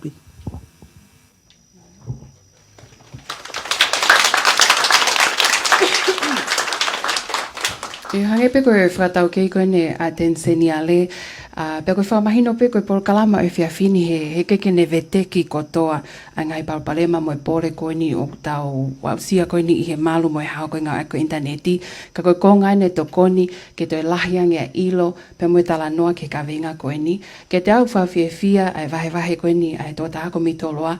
Koe o se poni ku ke os ilo koe o gaifu i lau e tolu. Te ke whoki rewa, o ko tupe koe ngofua te fo ni toloa, ka maha koe whaasinga wike ko pai koe Facebooka, ki pai he AGO ke lau le vai fo i lau koe ne tolu. Koe ngā koe whanki I kuna iki pe he small wins. It's a great question coming from Toloa if there's anything effective. But he just admitted this evening that he's now learned that there are 3 laws pertaining to online safety. So that to me is a win. Law Week happens in November every year, and like the Attorney General shared, it's all part of a coordinated effort. There's Tonga Police, there's WCCC, there's Dalita Project. And I'm sure each school has its own program to educate students on online safety, but these are conversations that we have in all the spaces that we hold. Ai koe ki ngata pe I hengawe koe pule anga, pe mo ngai kau taha koe ni, koe ngai tala noa, mo ka veinga ke tā noa I api ako, I api. E ngai whitu ke he kouhi, koe oseange o tau ko ilo, ko lawe ipe mahalo koe ola ta tau pe tau whia mau, ke te maluange tau whanau, I hingawe aki koe interneti. Yeah? Mau mai a fo'o, Gonzalote.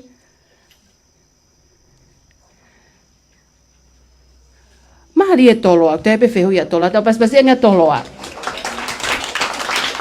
Ia, ai ke osma mo whehu ipa mo tuk foki ke vata malo.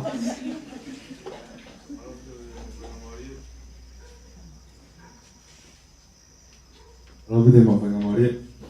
Ko ku hingoa ko makatukumak. Ko ako e korosikutu pou. Ko e form fituen. Pero my question is just a simple question, and my question is, what is the difference between Facebook and Instagram? How come children from the age of 13 to 17 prefer Facebook, and how come children from the age 18 above prefer Instagram? Even though they are the same, they both have similar features. You can text someone, you can call someone, you can watch a video, you can post. And how come they are different? They are the same, but people have different opinion on them. Is it because of their maturity, or is it because of the mentality? They both are a tool. They can destroy, they can create. So how come people have different opinion on these tools, even though they are the same? So I'm just asking, which one of them do you guys prefer? Which is safer and secure to use? Malo. Sai malo apito mawhanga mali. Ko tuipe ko whehui ko niu ko whapaton mai ki he menau tānot kai. Aia ko e waiwahi ko ane nai. Ko e whakatala noa ni mo e ta mai kwewhine o mau whengawe aki mo ki nau tolu, pe nau kau mai ki mau polo kalama. Aia ko e nau waiwahi, me he tau taha tolu ko ki he taha whitu o nau sa ia apito I he o nau ngā ue aki lahi taha ai Facebooka. Ko e taha pēr ngahi uhinga koe ni, he koe nau tupu haka nau tolu he kuonga koe ni, ko Facebooka o nau uruaki access ki ai. Pe koe Facebooka o nau lawai o whe tala noa aki mo nau whanga friends, ko e kauwhai ako, ko group chat I he ako, pe mo ngahi uhinga pehe. Ka te lawe atu lewa ki he uhinga koe ni, ai tau tupu lalahia ki he tau tawhitu o nau prefer a Instagram. Ka pate tau sio, o ko ilo I katoa pe ko mo tolu koe ni I he waha tau ai taha walu ki he wangoful tupu o ku iai katoa mo Instagram. Kia te au koe whakatala noa koe ni na whakahoko mai whanau koe Instagram o ku nau to'o mamawhai e nau tolu. I he nau foi whanongo pe na tō kau pe whoki ki muini ke tau ako ki ai. Even koe tau tupu ia waha tau o e tolngoful tupu ki olunga. O ku ikai ke nau ngau ake nau tole ai Instagram. O I ngā pehe na toki, hau mai pēa ki tō ngani, I he waha tau koni ak tau tolu tau taha whitu ki he wongoful tupu. Kai ke he, te ufok mai ki he Facebook ka. Ka Facebook ka e tai nimi, Ko e si taha ku ilo ki he tau ku ne Facebook account ko tau hongo fulu. Aia ko e he tau siole vai he whakaavalisi ko e ni ai whanau ai katoa ai tau tupu. Kia te au ko pehe I ho whehui ko which one is safer between Facebook and Instagram. Kia te au, both of them have a now advantage and both of them have the same disadvantage. But to clarify your questions, o ko pehe o ku safeange a Instagram. Ko uhi ngā, o ki ke lawa ko status he Instagram. Ko foi post pe halai tā. Ko Facebook ka o lahi a status I mo tau lau. O ngā hufanga whatap ka ko mea peni hoko mo oni o tau sio mo oni ai. Ka pate mo wakai ke Instagram, like you said, ko sio video pea, ko post story. Ki ke wha status ia he Instagram. Ke lau pe tuku hifo hataha. Which is why I think, and I speak for all of us, I think o sayang, o safeange Instagram ia I ahoni. O ngā ko Facebook ka tau mata tonu pea ia e kepe me he kauleka ki he matua. Ko ia be malo. Halo apito, he te upa ko ofa ko ni te ulawe at peke ta whaki ko ma tolu ko e kaupurisi, hangi ko lawe ka toko tahani. Ko Facebook and Instagram, they are both social media apps. O na whai penga we tatau, whai ke whetu taki, whetohi aki. I time ko, it depends on the user. Ko both a social media app and it have advantages and disadvantages of using hangi ko lawe colleagues ko ni. But it depends on you students.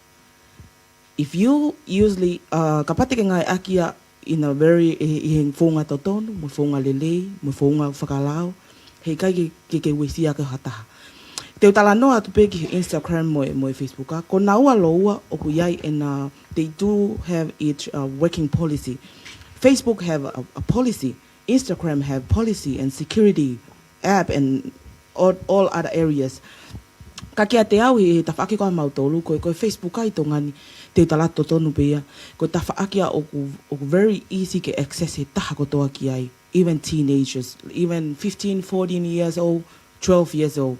Ko Facebook ai, it's very easy accessible ke toko taha kotoa I tongani. Ko mea koko talanoa ki ai he ko Facebook a, ko lai taha ia e palopalema, o ku mau osi mau, pe ku mau osi receive, hangahi launga, I he baangau kon maunga aki, kai whakate fito pe ia I hononga aki o Facebook a. In many different ways, o tau te fito ki he lau I COVID, mo whetau lau aki, mo toku hifo I hata I hononga aki o Facebook a. But for me to choose which one is safer, I think it will be more safer from our side if you know how to use it wisely and be smart when using it. I know ko social media app, o keke talat ko fia nawa e safer but it will be safer, but it depends on you students. How you use it, mo mea ko ke ngai aki ki ai, mo fonga o ke ngai aki ai, e safe le vai o kapau te ke ngai aki totonu in a very smart and safe way. Mahalo ko fia tapa aki pea maki mautolu ya mahalo.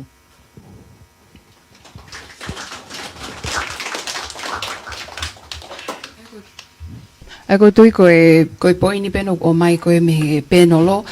Ko toi whamanatu mai pe ai mahu inga koe o kulelei pe ai mea ngāwe. Koe toko tahako ni ngāwe aki whi mau ki toi whapoto mo maama. He tau mau ko toa pe maama whi unga ki tau ngāwe aki whapoto ai mitia whasosiale.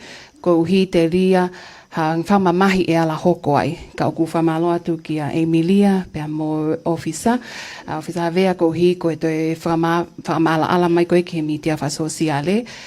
Ko uhi pe ko tau taimi ka taki e tuka te whaingamalie ki ha whehui e ua. Pa ko wakaya tuk whailonga mai ai kolisi Queensalote. So thank you, Toloa, for that question about the different platforms on social media. The point of emphasis from our panelists is basically, again, reminding us that technology on its own is fine. It's up to us, the users, to use it wisely. And just remember that there are consequences to your actions, especially if it's causing harm to others. So Queensalote has signaled that they have a question. Again, please, your name, what form, and then proceed your question and which panelist you're directing it at. Ave whaingamale ko ni ma ai kolis Queensalote, whahako mai peo hingoa, form fiha ka taki, pa ko hai he penolo o ku whataumua kia iho whehui. Malo.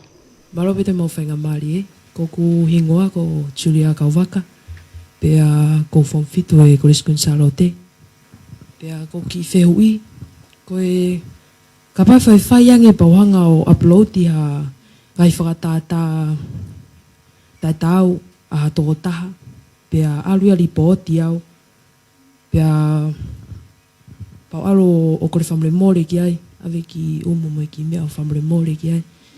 Pea ne hanga o whamre mōre i e whai kore whamre mōre.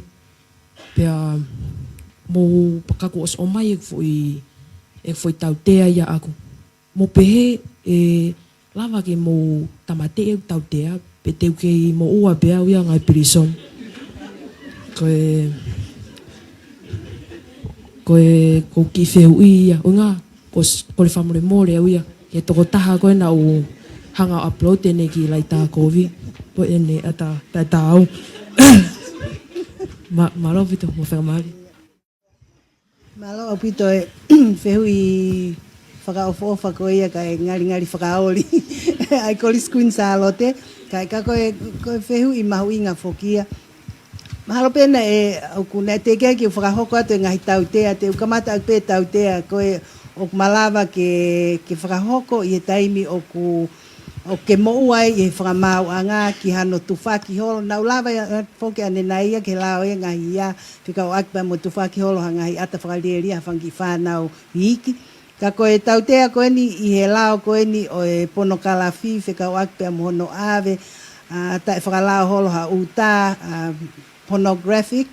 Ai koe tautea ka pau te ke mo'ua i he whamau anga e lawa ke mo'ua o ki he panga tahamano. Pe koe ngai pōpula tau e tolu. I ono whau, whau pe koe whau o pe koe production of pornographic materials. Koe au ka pau ke pehe koe te ke whakatau atu e ngahi mea koe ni, sale of, or hire of pornographic material, o ku ihe koe hia ia, pea o ku tautea, tau pe ia, pea mo hia koe na o ku whakalau atu ane nai. Aia, mahino au pito ai mawhatuki ia o hiani, pea koe hopo ia i hia koe ni e whai e whakamau angalahi. Sai, ke tau awhei mai peki ho whehu i, o ku iai pea ka pau o mahino whatotolo i, mahuinga whokpe evidence, pea koe whakamooni i ha hopo kotoa pea. Pea koe ngau e koe iai whai whakatotolo he kau polisi, pea ko taimi ko nau whai e whakatotolo mau mai ngai whakamoni wheunga, o nei whakamoni e ngai hia koe ni, pe ngai tuaki koe ni, o nau whakailo, pea ave ai mean ke whakamau anga. Pea ko taimi a ua mai e ke ofisi atensenia le, ai ngai whakailo pehe, he ko ki mau tolu ia, mau whakahoko a hono tala aki, pe hono prosecute ai ngai cases, whikau aki pea moe uhopo whakamau anga lahi.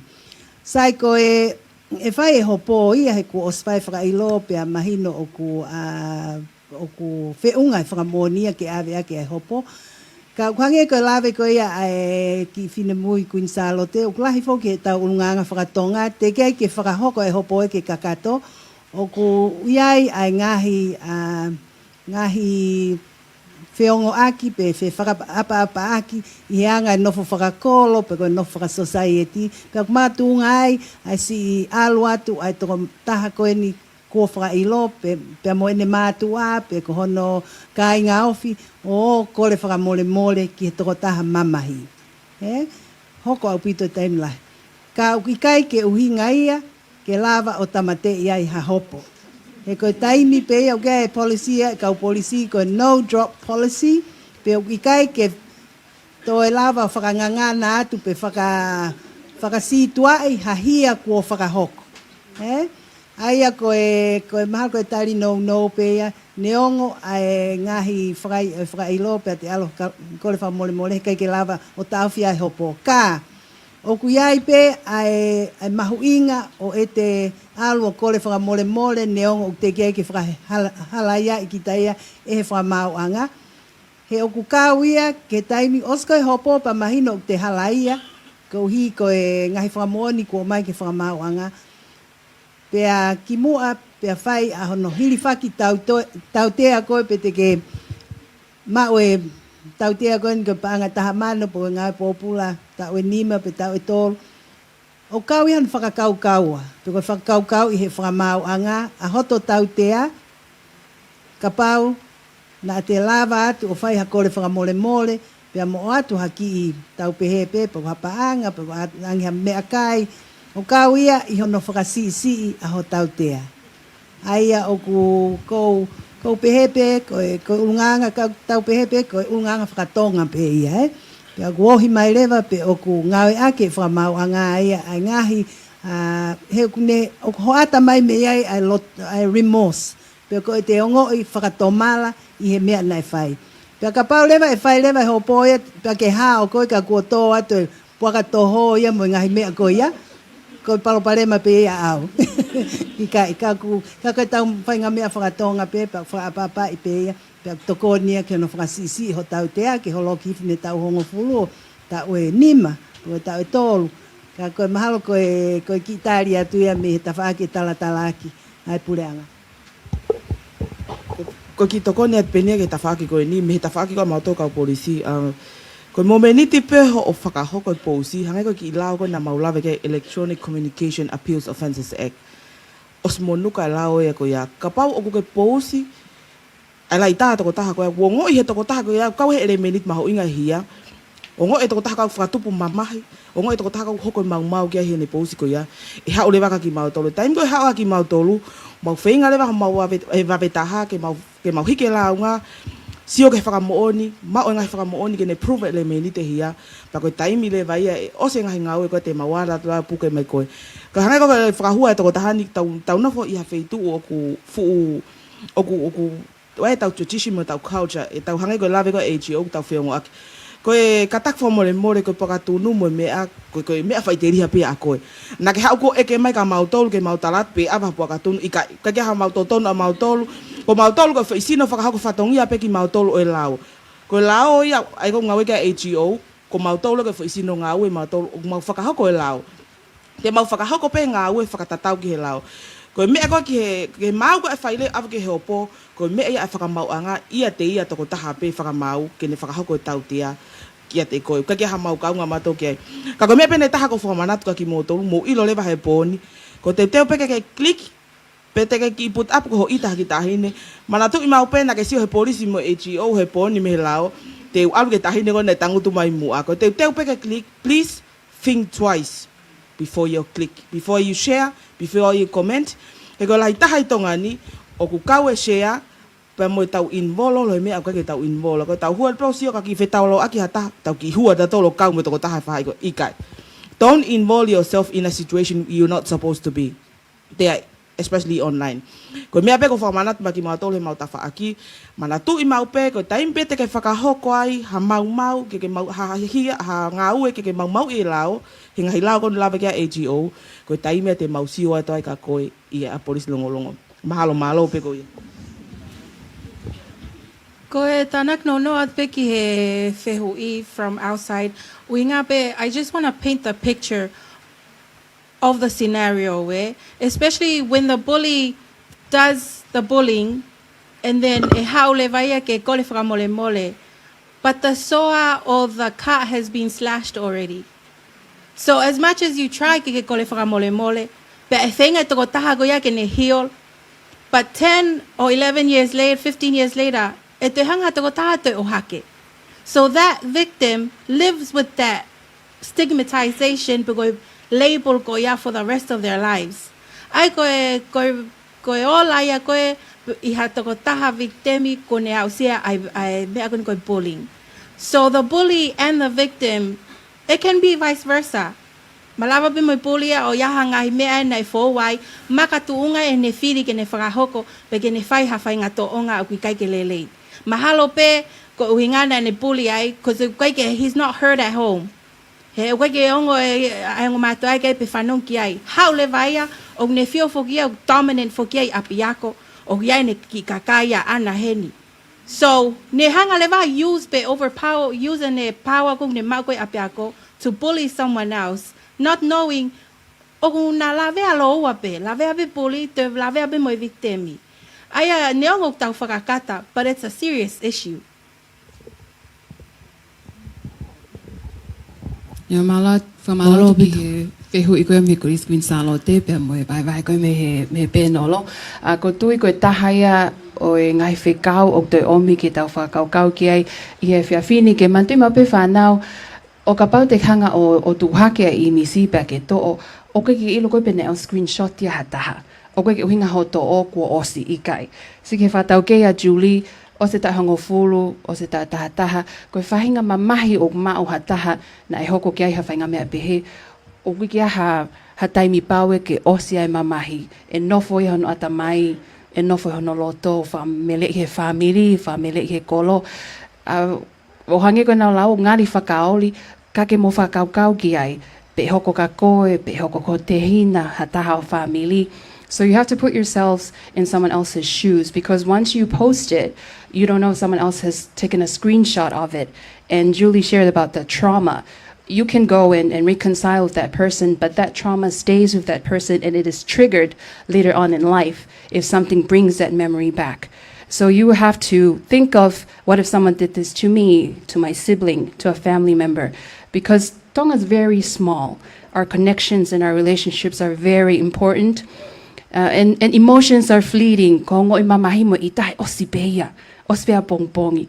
Ka koe fo I mamahi koe te whahoko ki a taha ke he. O koe ke tau ilo e mau koe e hoko ai. Matu aki mau inga o pito peke mo whakau, o hange koe vahe koe officer polisi, koe alo peo ki fo I tuhu koe ke click Fangaloto. He? Pehe baboko gunima whahau ki lotu, he matawhia tu pia e loai ko ia, ka ke mana tui koe mamahi e hoko ki taha ke he, e si I hokai we sia me mau ki anga koe nofo. Ko tui koe whehui, a me he X, ai tu koe whainga malia ki whehui whakaosi, ko hui koe tau taimi. So we've come to the last question from our audience, so I would like to invite the student from X Community School. So 2 students, again, your names please, what form, and then if there's someone specific on the panel that you're directing your questions to, awelewa whainga mali whaosi, pa my ex, ge na whehui, whahokat ki naua, whawheloaki, from fiha, pe mo na whehui ke penolo. Malo. Thank you for this opportunity. My name is Latu. I'm from X Community and I'm in Form 6. As the panelists already elaborated on, there are several disadvantages and advantages of social media and the internet. But my question is for the future of the youth and the people of Tonga. My question is how do you see the social media industry evolving over the next 5 years? As we know, Tonga is a very underdeveloped country, and the government is very underdeveloped, especially with social media and technology. But in the future, for example, do you see the Internet of Things or the IoT will become even more prevalent as more devices are connected to the internet and to each other?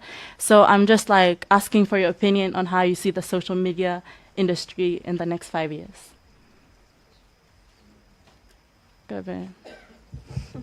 Malo apito e whi whakonu lage e mai toko tahani. Ki ta whaki koe mau tolu mo e hanga koe whakaukau. Ko tua taimini o me whakatuka ni ki la fo oko ne Facebooka me he wanoa pe ki he taoni o fulahi whau au pito e ngai hia o whakahoka ke Facebooka. Ki a te au mo o whakaukau, I suggest in the next 5 years it will become more worse than this year. He kono uhinga ni ko tongani we're still developing as a small developing country. Pak tau whainga tato he taimi lahi ke tau raki mau tato ngahi whainga maarie, ngahi opportunity, ngahi mea ke tau rak testesi, ke tau au gai pek whewhe. Kia te au mo whakaukau i e ta whaako a mau tolu me pun ngai polisi, e anga mau receive ngahi launga, ngahi hia whao ka ki mau tolu, e toi koviangi, e alu ke toi koviangi e taimi, I hono ngā ake teknolosia, o tau toi whito kono whakahoko e ngahi hia, hono ngā ake teknolosia, I he ngai whaunga kekehe. E lava ngā ake he teknolosia, taimini ko lahe online banking, e lava ngā ake e ngahi kaihaa me paanga e, kaihaa sipe paanga me ho account banke, miniti pe taha puria me ai. Ko ngahi hia e ko sio, e toi koviangi, he ko alo e taimini ke whakateknolosia mea ko tau pep tau ngai aki tongani. Mea ngā aue, ko mea ngā aue wha-elektronika, ko ea ngā whaunga ngā aue, liriu ki ai. Ihe e kutui e toi lahi ange whahia, ka e lahi whahia I hono toi ngai aki teknolosia, mono ngai aki ngahi mea ngā aue wha-elektronika. But we need to prepare in many different ways. He kai lava toko taha e potunga e polisi, ta e kau mai ai community, families, ata partnership, the AGO, the Leader Project, ata Sender. He kai ke maulava toko taha whae ngā ue, koe nima ngā ue peki mautore taha. Kai ke kau mai ai ki mautore whanau wako, kai ke kau mai ki mautore ngai mātua, kau mai ke ame community, kau mai ke ame ngai, koe partnership I koha fo I toto mālohi e ki he ngā ue, ka pau te tawala nima ke tau ngā ue whakataha, ke whakaukau I hangai whonga, ko hono Tongatapu ni ngahi lao, ko hono whakaukau I hangai komiti ngā ue, te enforce ange ngā ue ki tua, ke public awareness, ko ngai whonga te tau lava, ke tau hanga of peril or fight against the disadvantage of technology. But at the end of the day, ko ki tau tolu whemau ke tau pipi bread, and working together as one to help achieve a tau code in the next 5 years.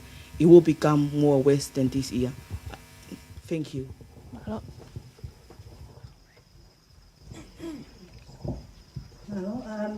I agree with the comment by the police officer that things will get worse.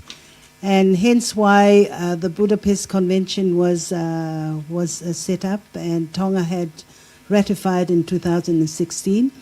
In ratification of that convention, we then worked very closely with what's called the Council of Europe and the Australian government in ensuring that we have a legislation to update our current Computer Crimes Act, which was a 2003 act. So we have already prepared that act, and that act has a lot of good provisions in relation to the definition of what is a computer. It covers what and it envisages and covers all what the world or the modern technology is going through. It is giving procedural powers to the police, because it's quite clear that all the serious organized crimes carried out in this at this time and age is committed through the electronic devices or computers. So therefore, this bill will be submitted to Parliament this year, and we have worked very, very closely with the police and all the relevant stakeholders in ensuring this piece of legislation will go into Parliament in anticipation of crimes in relation to cybercrime and computers will be more challenging in the near future. So that's just an update from my office in relation to legislative work. Malo. Malo apito. Ke tali gani ke he whehui o ko tui tatau pe mo my co-panelist. Ke te au, he oska hatau e nima me he ni depend pe me he ngahi whakalakalaka he taini mi. You all know AI, ChatGPT. O kulahi ene lelei, kakuto e lahi mo ne kovi. Hange ko ni. Ko e ChatGPT o agmo o sisio pe on social media and AI. Te lape ko ia taipe atu the White House is burning down. But then it might be ya foi whakatata mo oni pa te ke upload te ko Facebook ka pa tu e kakai to lahi ki ai. Hiri ka ko foi loi be ya. Ko ChatGPT ani whatala no mai he ku whangawheleni na wako e. Ko e taimbe ko ku last minute ai taipe pe ChatGPT. Tohi ma foi essay o ku lele yange ai nofo mari he nofo tai mari. Os mai foi ChatGPT I foi essay mo upoin ke and even the words ok ma mafa. But kako me ai ke tau tokan ke unga for the next 5 years, of course, ko tau ilo pau it get worse. Ka e tau mo ui e ke hatai me tukna e tau to e ke malo yang e fili he tau me agoni tau whakahoko o ka pate tau ngai whata. Ko e be malo.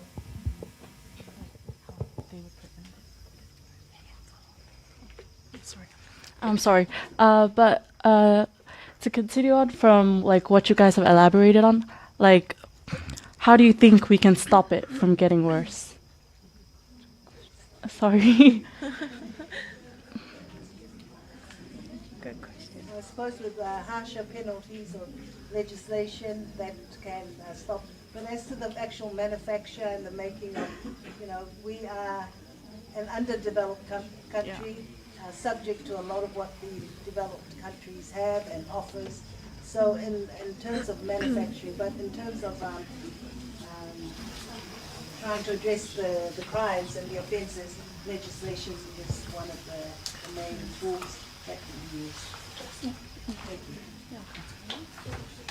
I just want to elaborate on that question. Sorry, from our Tonga police part, our cybercrime unit has developed this year, just the latest month, why our commissioner of police developed as a different unit, which we specialize and more staff into our cybercrime unit.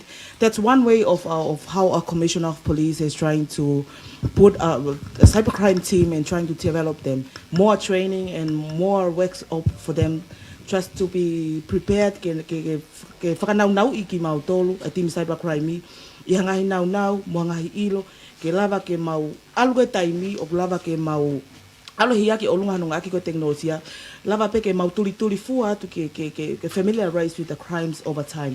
I go that's one from our side go develop a cybercrime unit with from our commissioner of police o ko tahaya ha mea ko no whakalanga i cybercrime is a different unit which specialize in different ways, and more staff will come into it. I could phone I taha mau feinga ke mau tuli fua ke taimi, because we know that over time the crimes will be more by using technology and electronic material. Thank you. Sorry, malapito. Kia te ao. Ways ke ta awhiaki ai for I mea koe ni hoko I think there should be more self-awareness programs, sessions, not only at school, but also he community. Because ko lai taha ai u mea palapale ma ku hoko, ke ako ia lo ke ako e cyberbullying and all that. Ko taimeo ku as our work in Talita, that's when we came in. Whakalele ngahi polo kalama, hangena o lau ke ane nau kamata e mau polo kalama me he tauhiwa. Because we believe ka taimea ni o whakailo ai e whanau ke ngahi mea o ku ikai kei api hange ko e tanoa ke ai ko e interneti.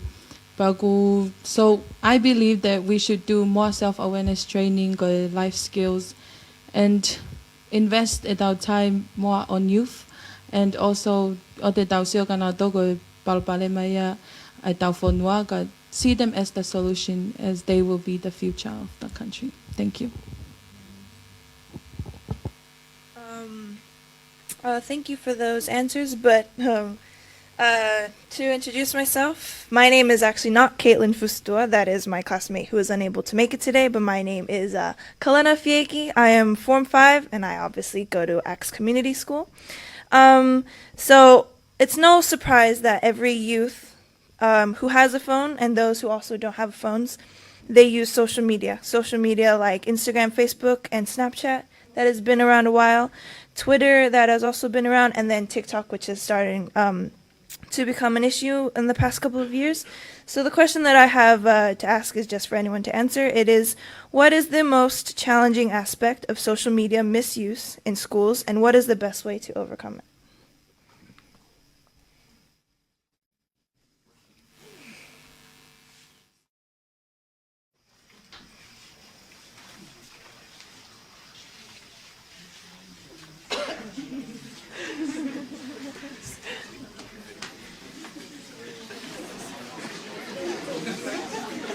Rephrase? To rephrase the question, what is the most challenging or hardest feature or thing of social media misuse? So like, so what's a way to rephrase this? Like, yes, how can you help overcome it, especially in schools, since it's really the way that kids use it, they misuse social media. What's the best way to help overcome it?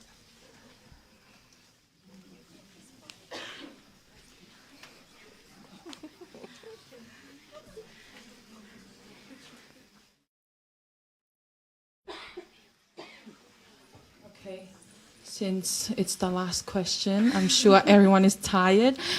Cope with me. To answer your question about what can we do to prevent or to stop, aya ko tau sia tu e kai ke lava ya o tau fe bong bong bego we ka hau bego tau fo, but te tau lava or prevent bego no fakasisi. Aya ko u apia ko ni o ku lahia ta mai ko whakatala noa mo knau tolu. Hange pe ko ho lau koe misinformation. Pe koe taimi au ku hu mai ai hacking. Pe koe to o ki taia ha akauni ha taha o te eti aki. Pe koe mea lahi taha e taini mi ngau aki he whanau a koe pēsi, koe ui koe pēs pūloa. Pe koe kai ko ki taia, kaku te, koe palapane mai a ngā ko siawe he taini mi, koe he youth he taini mi. Aia lava peha taha ia o alo whao ene foi pēsi, ko Maria Mere ka ko ha taha ia iha apiako ko ia. Pe tene upload ia o lau iha taha, pe kono tuku hifo ha taha. Si fuahia Maria Mere ia ko he apiako, hiri kau kai ko ia ia. Ko for example, ki he misinformation pe kono using of hacking skills. Sai, kapate tau pehe ke tau lava o ta ofi eni. Te utoi whoki pe e ku whakamatala ke tala noa koe ane nai. E lava ni o ta ofi ka pau te tau whengau e aki whakataha. Whakalere hangahi polokalama ke he uako. Kai ke ngata pe hangahi polokalama ko hono hinoi i ki nau tolu. Mo whakanau nau ki nau tolu. Ai ke nau ilo. One of the lessons that I've learned of how to avoid a hacking person ko e ngau ak the use of passwords. Ke te ngau ake password di make it as hard as possible. Nga ke owa e assume hataha tene lava pe ia o he kiho pesi. But going back to your questions of how to prevent it, my answer would be that depend pe me toko taha ko ni ngau aki. Tange ko lau ko he officer ko me he policy. Depend pe me akita mo te konsenisi. Pe te loto ke fai pe he maha taha ka kita. And also goes back home. It based what you are based on what you're exposed to. Kapana ke api ko ia o ku i kai ke hinoi i whakalelei, pe ko atakai na ke tupuha ke ai o ku i kai ke nau toka ngai whakalelei e ni ai foi topic ko ni ko tui au ia e kepi ke hata imi e lawa i ke prevent. But again, with us all joining hands together, like they say, on the road to success, there's no me, there's we. So, yes, ko ia be malo.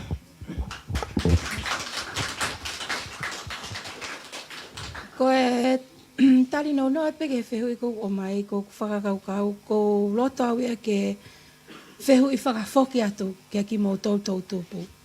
Ui ngā hange ko ngā hiwahewahe ko whakahoko ke tau lau tau tolo ta ofi. Ke liliu e whakakaukau e kakai ke tatau mai mo ki tau tolu ke tau pehe ko bullying o kai ke sai ko hacking o kai ke sai pe ta ofi. E ai pe ni ia te nau ke whakakaukau ke he pe nau tolu ia ke nau whai pe nau tolu nau mea nau loto ki ai. So it all comes down ke a kita pe. Koe hao mea koe te ke whakahoko, ke prevent, pe ke whakasisi, ai ngahi i siu konu tau talanoa kei i he ahoni. Ko ha keisi nai lava ke o mai ke senta, ko ha taha peo hange ko ki mautolu, me ha api ako. Koe o mai, koe makatuunga i he hekene pēsi ia pea o hake ngahi lai ataia ta e whiungai, iai mo ngahi statis ta e whiungai, o sio ai o ngō mātu aia.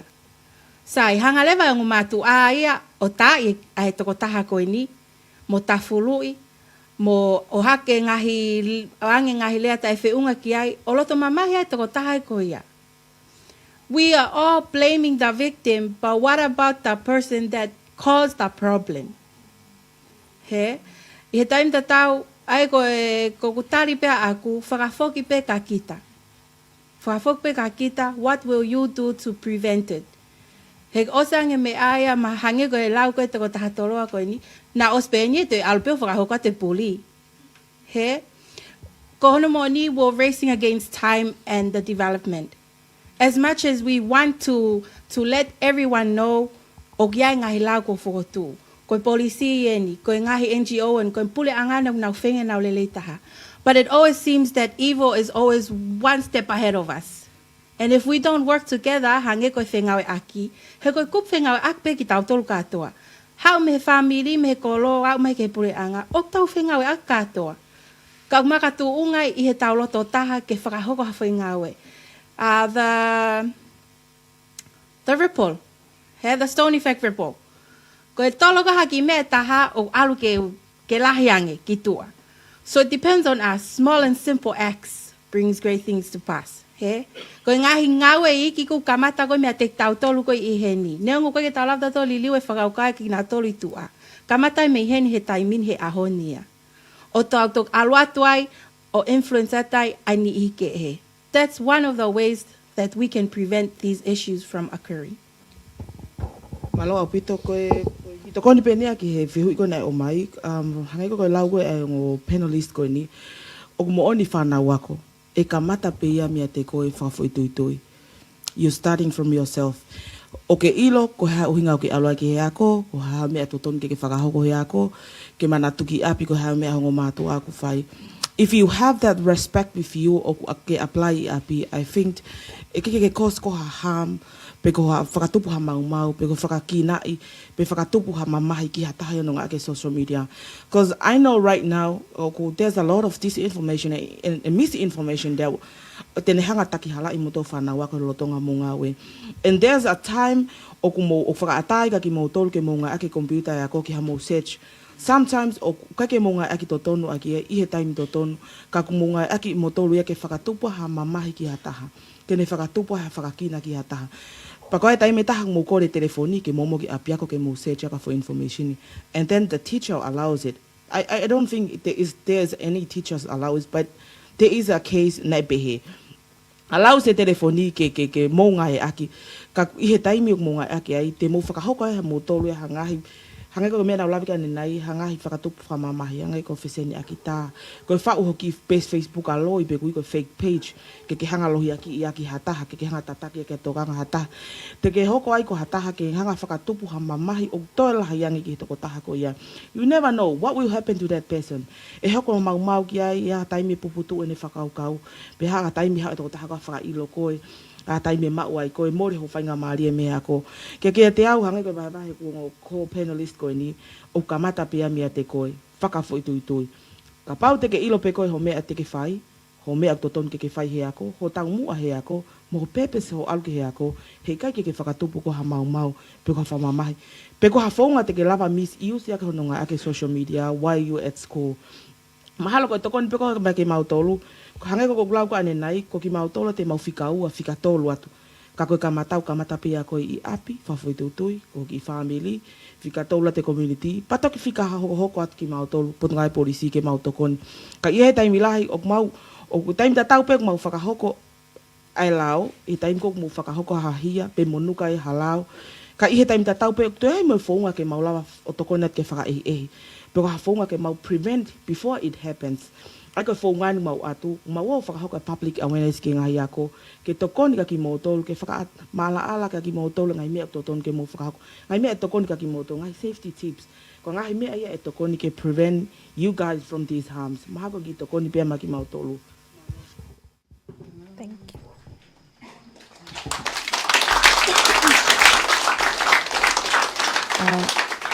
Whakamalo atu pe ku kore whamori pe ke he penolo ko lave I pe ku maololoa homo me aka ko kore mo pe ku hiko mahu inga o ka veinga ko ni te whafoke whehu I whaka osi au pito ki hongo whai ako ko ni tena atu ai whehu I taktaha ko kore pe ka pau o ku I henai maika ko kore pe ko ki mogo kwai komo whehu I ka pau te molava ke ki olunga wha mole ke molava mai pe ki loto mia kami pia mo ela toke pia koe kole koe whehu I a mia ka pau e lava e Julie pia mo ofa o tali mai pia koe whehu I a e la ka pau e katakia Emilia pia mo linta o tali e whehu I ko ia ko hipi koe tau taimi wha mole koe kole pe ke wha tau mua mai ho whehu I mia kia ofa pia mo Julie pia ko Amy leva pia mo linta kia ela mala opito. My name is Miyakami, and I'm a tutor at Dupo College. And sorry, Talita, my question is for Linda, for AG, if that's all right. Sorry. But it's really important that we have these conversations, and I'm really sorry to Fangaloto, the program. But what I wanted to pose to AG was we talked a lot about the people that do the act themselves, the ones who are doing the bullying, the ones who are posting up revenge pornography. But there's not a lot of conversation about people that are complicit in the sharing of these images. And so my question is, firstly, I feel that a lot of our community tends to not really feel the consequences of our actions whenever we share things around online. And so, and I think a lot of that is a reflection of the lack of enforcement with this legislation. Even though we have it, there isn't a lot of enforcement, and which I feel is the reason why we're not aware of these consequences, is because we don't see them very often. And so for a lot of us, when we're on Facebook especially, we shouldn't see a lot of the images that we see as often as we do. And so my main question is, what are the legislations that exist that ensure consequences for people that might be complicit in the sharing of these images? Because we talk a lot about the people that do it themselves, but then those who are also a part of how this gets around, because they end up being a part of the problem as well. And so I think it's important that our young people hear it, because we all like to gossip, we all like to talk about stuff and have our little group chats, but it's really important that we also acknowledge our actions have consequences, even if we're not the main person that put it up in the first place. So thank you very much. Thank you. Thank you, Mia. Very good question. Under the Criminal Offences Act, there is an offence called aiding and abetting.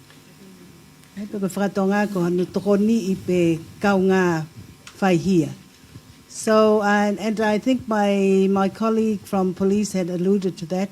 If there is a picture, a pornographic picture, or any comments that may of abuse that may harm someone, and the mere fact that you've put up your thumb as liking that kind of comment or picture, or making a comment that clearly shows that you are in support of that, you can be charged for aiding or abetment of that offence.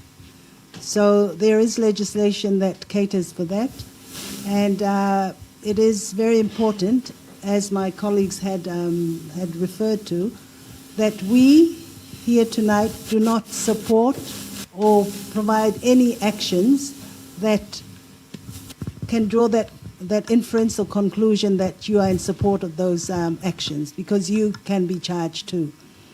You did also refer, Mia, that it does not seem to be a lot of actions, either I think you meant by through the police or nothing in the media, indicating that there are such cases in relation to the Communications, Electronic Communications Abuse Offences Act. And that is because it's not because people are being complacent, or it may be, but there needs to be a complaint made to the police. The police cannot just initiate its own complaint. So therefore, with that awareness that's carried out by these stakeholders that we represent here tonight, I think that awareness of ensuring that people understand what constitutes abuse or harm under the ICAO legislation, or the awareness that pornography is a crime, all that we hope will enlighten people to be strong enough or confident enough to make those complaints to the police. So I think this program will definitely educate all of us, and we, when leaving this place, go and share it to others to bring to their knowledge that there are those crimes. And I think one last comment that I must make, that if you do carry out those crimes and you come to court and you say to the police, sorry, I didn't know there was such an offence, because I didn't know that law existed. One of the principles in law is that ignorance of the law is not a defense. So you can't hide under the veil of saying, oh, koe ke ilo, koe ke ton ke oe whakailo au iha nei koe ke ilo iaha lao pehe. Ika koe ka tau kapo ia, iha o lawangi whakamau anga, o whakahoke whakamau, ke uhao pe mua he nei koe ke ilo iaha hia pehe. Ai ak mahui ngai, ai tau whengau e ak whakataha, whetaki ni mahange ko ia ko lawe atu kau ngā penolo, ke tau whanonga whakataha, ke tau whenga maupe, ke tau ilo ai ngahi mea o hoko i ho tau whanua, pe mo tau whanongo ki he ngahi reti o, lau e ngahi newspaper, kai tuko tā whaspe he ngahi ngai pesi he koe me ai o ne fraivi ai mo whaka māmai ho tau ngahi atamai ke ngai mea whaka māmani lahi o koko pe mon pe ia. Ko tau whenga, ko mau whenga mau tō ke whaulao o stepu pe taha pe ua ai kau whaihi ai he toi lava o whiri oi ai nau whonga whaihi a. Ka o ki kai ke tūkai ai mau whenga mei he pureanga ke whau hangahi lao o lelei, hangahi lao tene lava o tackle, pe whaka ke o atu ki he community, ai whekau ko ia, o i kai totoni ke whakahoko i ngahi lao ko ia. Ko ia ai whanau ako, kau whai ako, o ku mau amanaki pe, i hoko e ki i tālanga ko e ni ko me e ao ngati ka mautolu i ho mou kaha u, pia mo i ngahi ngāwe, whikau aki pia mo electronic devices. Malo. Whamaloa tō e tālita i whaingamari. Ko e whini mo tōa koe ni ko e lato ke me komsoni whamawhala lea o Tonga. Pea o kou lawe i pe ko si o mou mea mai mei mo ana. Ai ka o panelist o e whiawhini. Ai ak mou hangi ha whale hu whanga. Ki he longa i whanau. Pea mo ki nau tolu o nau tōu lawe ango fua. Ki he cyber bullying mo ngahi palo palema koe ni. Ko e haa lewa ai tō unga whalala anga. Mo e tō unga malu, o e whakamatala, o e ngahi palo palema, a ki nao tolu o ko e sia, i a ki mō tolu. E malu nai, e ko tau o swakai pe, ko e taingo tau huwhanga taika ni i, ko e ngahi whakamatala me ngahi, mea ko totonge tau puke, ke ua e mama ki tua e rakau pia me ngahi, whale huwhanga ko i, a pe ko i nao tolu whai ai lele ki ai. Ko ki whehu i pe e taha, pia mō tolu katoa. O ku malu nai, ka pau e si lelea te whanau ko ni mok nau tolu ko isia, o whaka malu e ki mō tolu. Malo.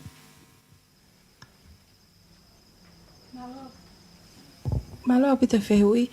I'm sure most of us, behefo ke kau co-panelists ko ni, o gia e confidential policy i he ngahi ngau anga ko kumawi ai.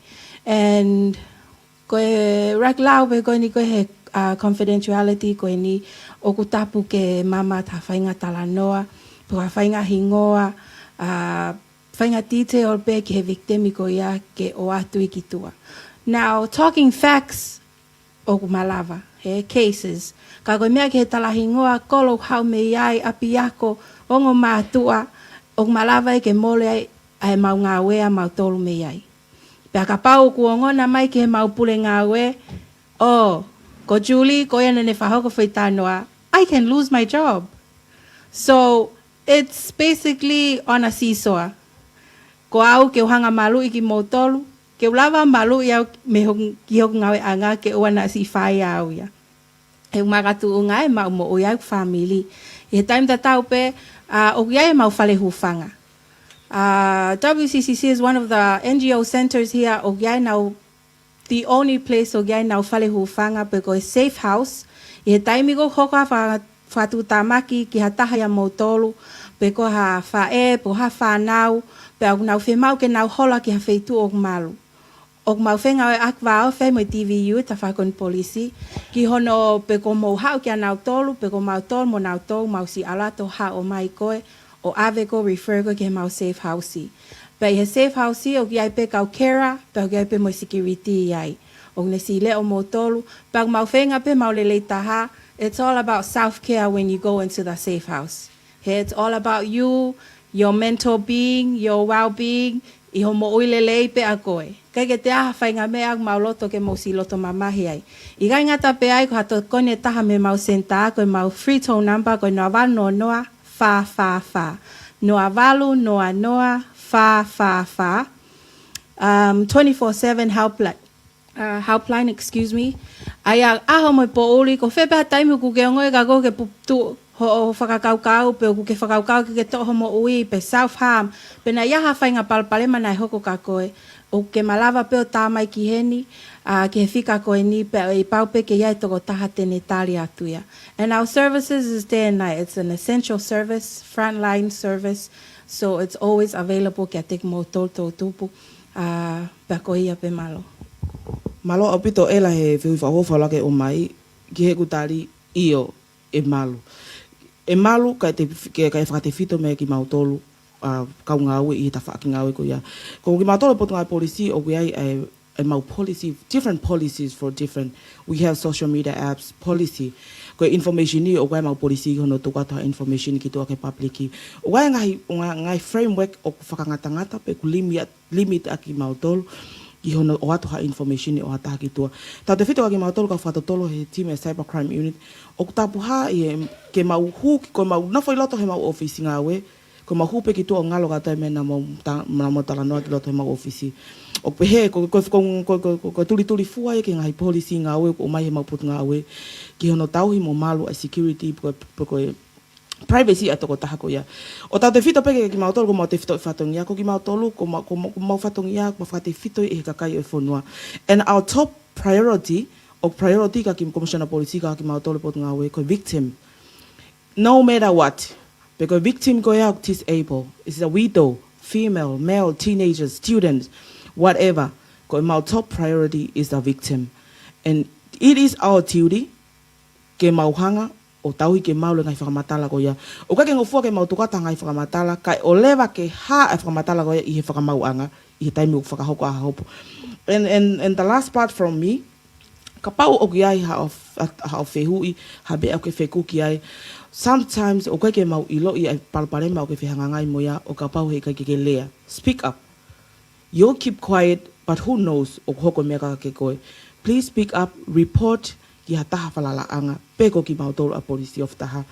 O kai mau whika laini ko hiba woua, peko cybercrime office, ko whika kai ko fit whanoa taha ono no noa, fit whanoa taha ono no noa, peko emaili e timi cybercrime, ko cybercrime.unit@police.gov.to. Peko ha whaahinga a polisi pe e ofi taha, e ofi at ki ai. Peko talanoa ko ki ai, e whakaose peko talanoa, ko capability ko e mau putungai polisi he taimini te mau lawa whakahoko, o mau whakahoko investigation ni, o mau whakahoko a public awareness ni, o mau lawa whenga aki mo Tonga said, that's other agency in the government, o mau whenga aki pe mo e, wae mau kau specialist IT, a mau tolu he potu ngawe, e lawa ke mau whetoko ni ake ngai tawha aki ko ia. Pe kua I lewa mo te mau lawa whetoko ni aki mo kau polisi mei muri, iha whelawe I mua ke isi. And the last part from me, students, ko popo mo nai ka ki mo tolu, lahi e more e whainga maari e o whanau wako I he e whakahoko hahia, I he ngahi hia ke hepe, ko e fuhu whakaako o kawa ngahi hia ko ni, ko oku nai ka ki mo tolu, ke mouto e toka ngange, be aware. Nā hoko ni ko hamea ke ne whakawhi atungia I ho wholau wako ki muri, ho wholau ka whainga maari e ako, pe ko ha wholau ka wheitu. Right now, ko mea ko tau peo ke whakahoko whi mau e police record ki ai. Ko oku nai mo e poupou ia mea ki mautolu pu ngai polisi. It's good to have fun online, but at the same time, you need to be safe and need to be smart. That's all.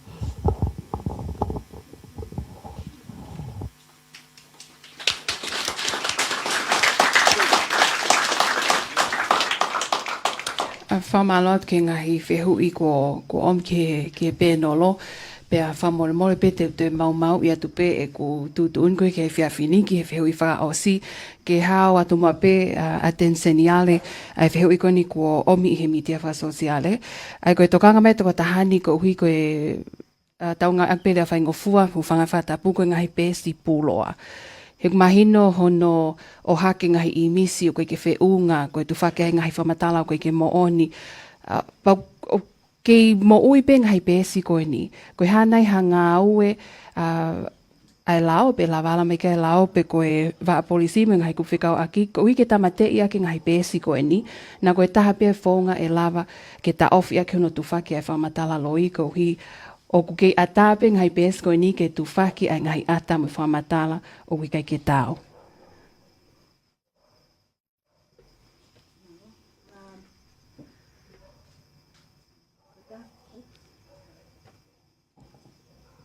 Ko tā whokia ngai pōle o e te whaakoe ni ai lava koe ke whakapapaui pe o ku mooni pe o ku tai mooni pe pūloa ai ngai pēsi. Pe I he mauwhonga ngā oe koe mo kau polisi o ku ki I whaingofuange a e taimi o ku whakapapau I ai ko tō taha ko I au ki Tongani.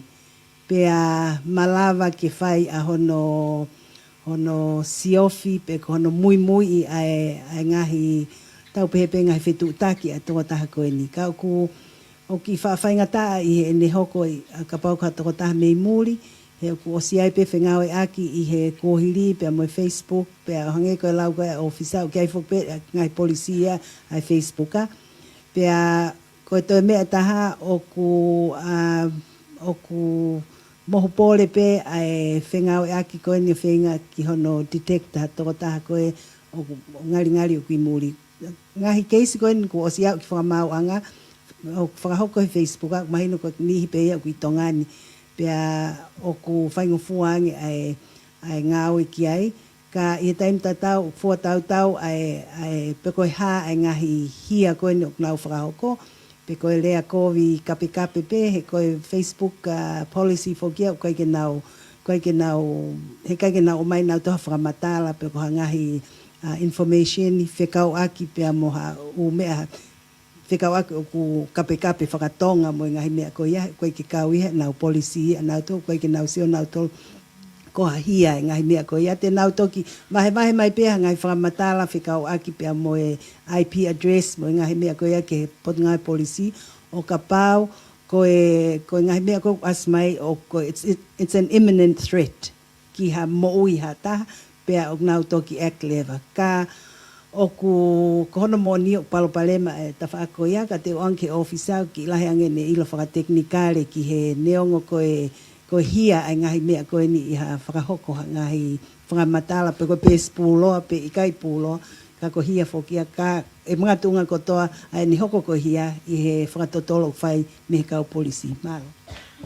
Malo apito AGO o hangi ko lelape ko AGO koe in fact I might say this is one of the challenges in our investigation for the fake page. Kono uhinga ai ni ko me ko uhinga ai is one of the challenge. Ko elemeniti kau he elemeniti hia ko ni pe ko Electronic Communication Abuse Offences Act ko whakatupu ko taumua ke whakatupu ha whakamamahi pe a hoko ai whakatupu ha mau. So at the same time we trying to clarify he time we receive a statement of our victim. At the same time, we mau ilo ko fake page o mau hiki pene whamatala pe mau whakamatala i lei pike Tongatapu ni. This is one of the challenges according to the capability of the Tonga police that we have for now. But at the same time, ko uhinga ko mau pehe ko challenge o wai ngai whakamatala whakamo oni o whema o ke whakamala and that is one of the challenge kono trying to prove the identity of the Facebook account. It can be my Facebook account under my name. My husband can use it. Even if I have a kids, they can be using it under my name. Ko me ako whaingata ai ko ngai aki ha fake Facebook account. Ka ko me ako whaingata ai ko user o ngai aki Facebook account go peko hai. We ask question who that user who is using that Facebook account.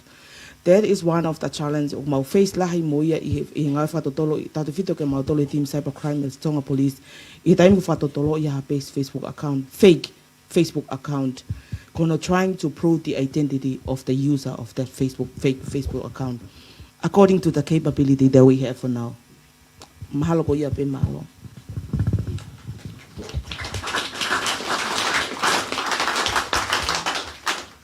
Ko tau wa o mai le vaini ki he konga whaose tau polo kalama. Ka ko tui o ku tau tui tatau ke mau inga o ka veingani. He o ko tui au ki toi lahi pe ngai whehu I o ka pe ngai whakaukau te ke tau whanongoa I he whiawhini. Ka o ku whamalo lahi ki he kau whiwhine koe ni ko nau lava mai mi he whawhonga lao atenseniale, ofisi atenseniale. Pe ke ofisa polisi me whaakuna toanga kina ngai whamamahi ko he interneti. Pea moiongo whiwhine koe ni pea mei he kautaha koe tālita pe whoki ke senta ai ka kai whiwhine pea moe whanau. Nau omi ai ngai whakaukau mo ngai wahe ke tau inasi ai ka kono whakatoa ko tui koe ngai whikau ko omi ai mau inga pe koe ke whapotopotange whanau e tau ngau aki koe interneti o ku whawhiawhia o koe ke o la vei pe ko ha tu unien ke ngai ako anga kotoa ka ko iro ko kolisko tupo o koe ke ngofua e telefoni. pa ko tui ko e taha ne ngahi whonga ngā aue, he ke lava ai pule a ngai o a Latu ki ai, ka koe ngahi mea ne ngahi kau taha fo i tui ko hui ko ngai kuwhi kau aki ko toa, ke tau lava ai o mapulei a ngau aki ko ia interneti he whanau, ke whapapau e malu mo hao e nau ngau aki ko ia interneti. So we've come to the end of our program. I'm sure we can all agree it's a very important issue and topic that has raised some very interesting questions and discussions this evening.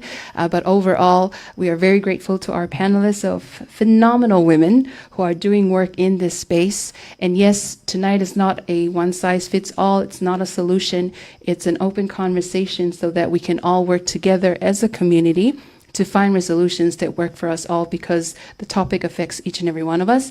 But a special thank you to you all young people. You are the ones that will make a difference. Just know that there are resources and people out there that are willing to help and also point you in the right direction should you wish to find out more information. So if you're gonna take away one thing from tonight, please find a takeaway so that that's something that you can keep at the back of your mind to focus on. But 2 phone numbers you can remember is 922 and 0800 444. So if you ever need help or someone to talk to, those are the numbers from Tonga Police and the Women and Children's Crisis Center. Ka ngo fika telefonia te maulava o fetutaki ki ai ka pau mo fe mautokoni pe tala noa ki hatoko tawhi ko ake mo ka veinga koe ni. Ka ngono whakatoa malo apito maulava mai fia fini te o ko rang newa ka Mary Ann Kupu ke ne hoka te tau poro kalama ka mo ka taki o paspasi mai ka o penolo e fia fini.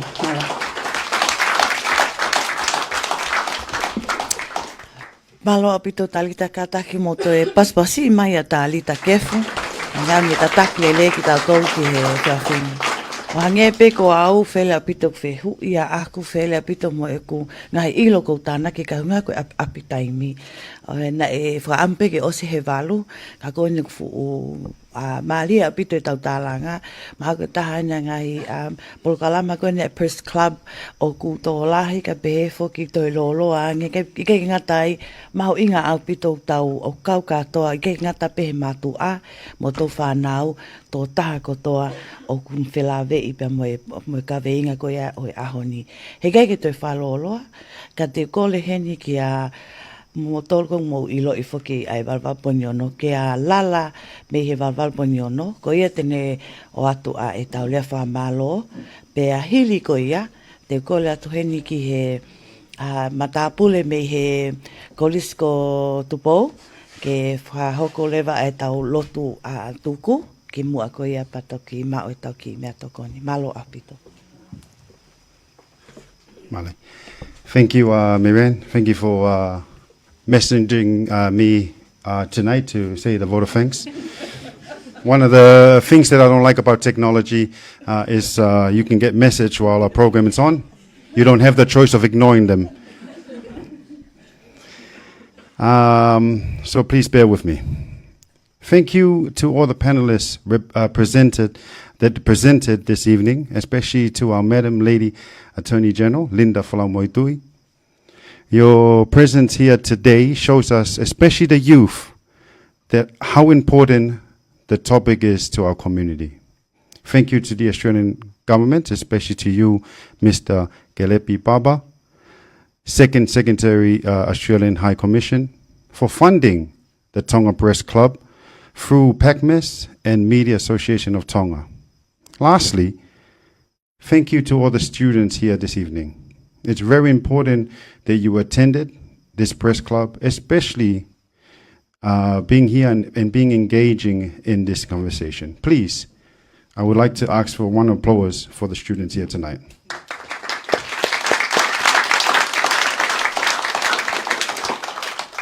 I am delighted to thank you all for gathering here this evening as we focus our attention on this vital subject of youth safety online. In today's digital age, our youth are exposed to a myriad of opportunities and risks on the internet, making this press club both timely and significant. Thinking of that thought-provoking comment from the student from Toloa, we as the members of the media, we have a responsibility to educate, inform, advocate for the well-being of our youth, both on and off the digital landscape. The rapid evolution of technology has brought with it countless benefits, but it has also introduced new challenges, as particular in relations to online safety. Our conversation this evening is not only about recognizing the importance of protecting our youth in the online realm, but also about exploring proactive measures and strategies to ensure their safety and well-being. It is a call to action for us as members of the media to utilize our platform and voices to raise awareness, to have critical conversation like this evening, to champion solution that safeguards our youth in the digital space. I urge each one of you who participated, engaged, and contributed your insight and perspective to this important conversation tonight, that we all come together, not just as members of the media, police, stakeholders, students, or AGOs, but as advocates for the safety and security of our youth online.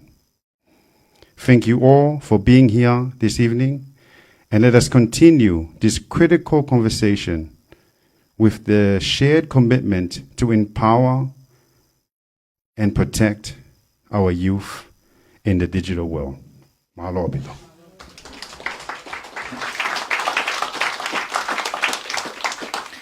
Mea pe kusaya e kaumiti au ke nau maki mafu he taimi ko whahoka ngai polo kalama. O watu ke whamalo ma ke heni ki ak motolu ko ia o ku mo i heni ko whakai atu ki ai ngai matua kai pehe foki ai kau whai o ngongo.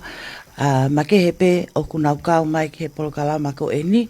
A nge pe ko mo mea mai klo tonga live stream eni i he TBC kai pehe foki Broadcom. Ke inasko to ai toenga ko ia ai ka whana wako o ki kai ke nau lava mai mo ki motolu ko ki e whiawhini ko whamalo he kai petu e whamalo ke kau panelist ta tau te whito ki he AG tuku taimi me ene taimi mo ua ki kau mai mo tau tolu he whiawhini ka pehe foki ai toenga ko ia ai kau whewhine ke nau ngahi wahe ko ia wako apito ngai mea lahi i he nau wahe ko i he ahoni. Ka te kole hene matapule ko ia me i he wauta ko la ke lava mai o whahoko a e tau lotu tuku ki he whiawhini. O paspasi mai a toloa.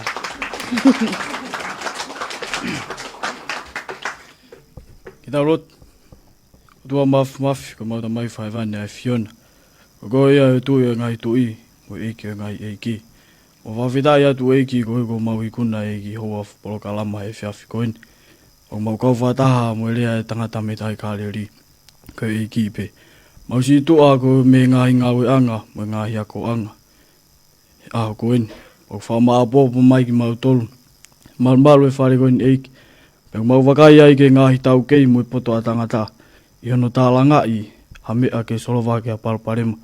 Mau kau whataha, mo i sā me. Whekuki eiki mo ki nau tolu whekuki mo au. Tau ia ki nau tolu tau i au.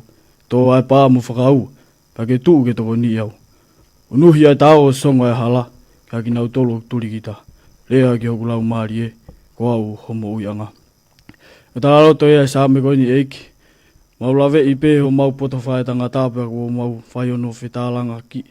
Ai whare hu whanga ko ui koe oho ai whirike mau ngahi mo ui. Ka ko hai, te mau te unga kei. Ko koe ea whiona koe pule o universi koini. Whai tāpue kina mua koe ea ki nau tolo mau lakanga. Ka maa islo ngai whanau mau kau whatahi whataanga koini au tua. Ka ha mau mātuku atu e whiawhini. Tupe mua ke tau mātuku i e melino mo e ofa a whiona. Luwa atu nges mo wini ke meanga ake a whiona niongo i kai ke aha mau tau. Ko loto mo hu, hake atu e whiawhi koini. Mga tunga heo alo ko si sukalais, Pau mau whamui. Amen.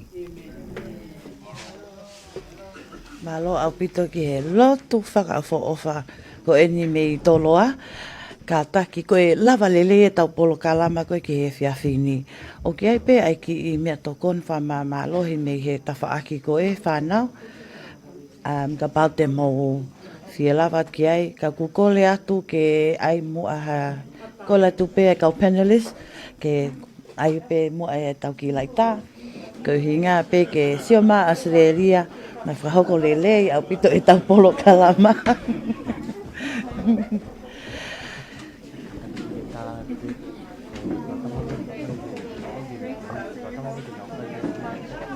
Iyo.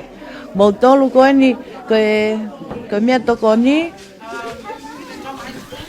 Ka pau mo fie take away, a ka pe o mo to o pe o lavat mo ia. Ka kehi koe kakatoia o e polokalama koe i e whiawhio e ahoni. Ai ana e whahokatia me Enshin Tonga. Pelawe iha tonu pia mo e kaweinga koe ko e tautupu. Pia mo e whiema o koe ke nau malo mo hao me ngahi whaingata a koe. Ko hi ko e interneti mo e teknolosia whamoimoi taha.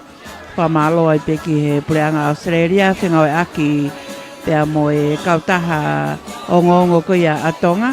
Kau maafo ki ai Press Club o i whiawhio he ahoni. Malo mo mea mai, ka mo mea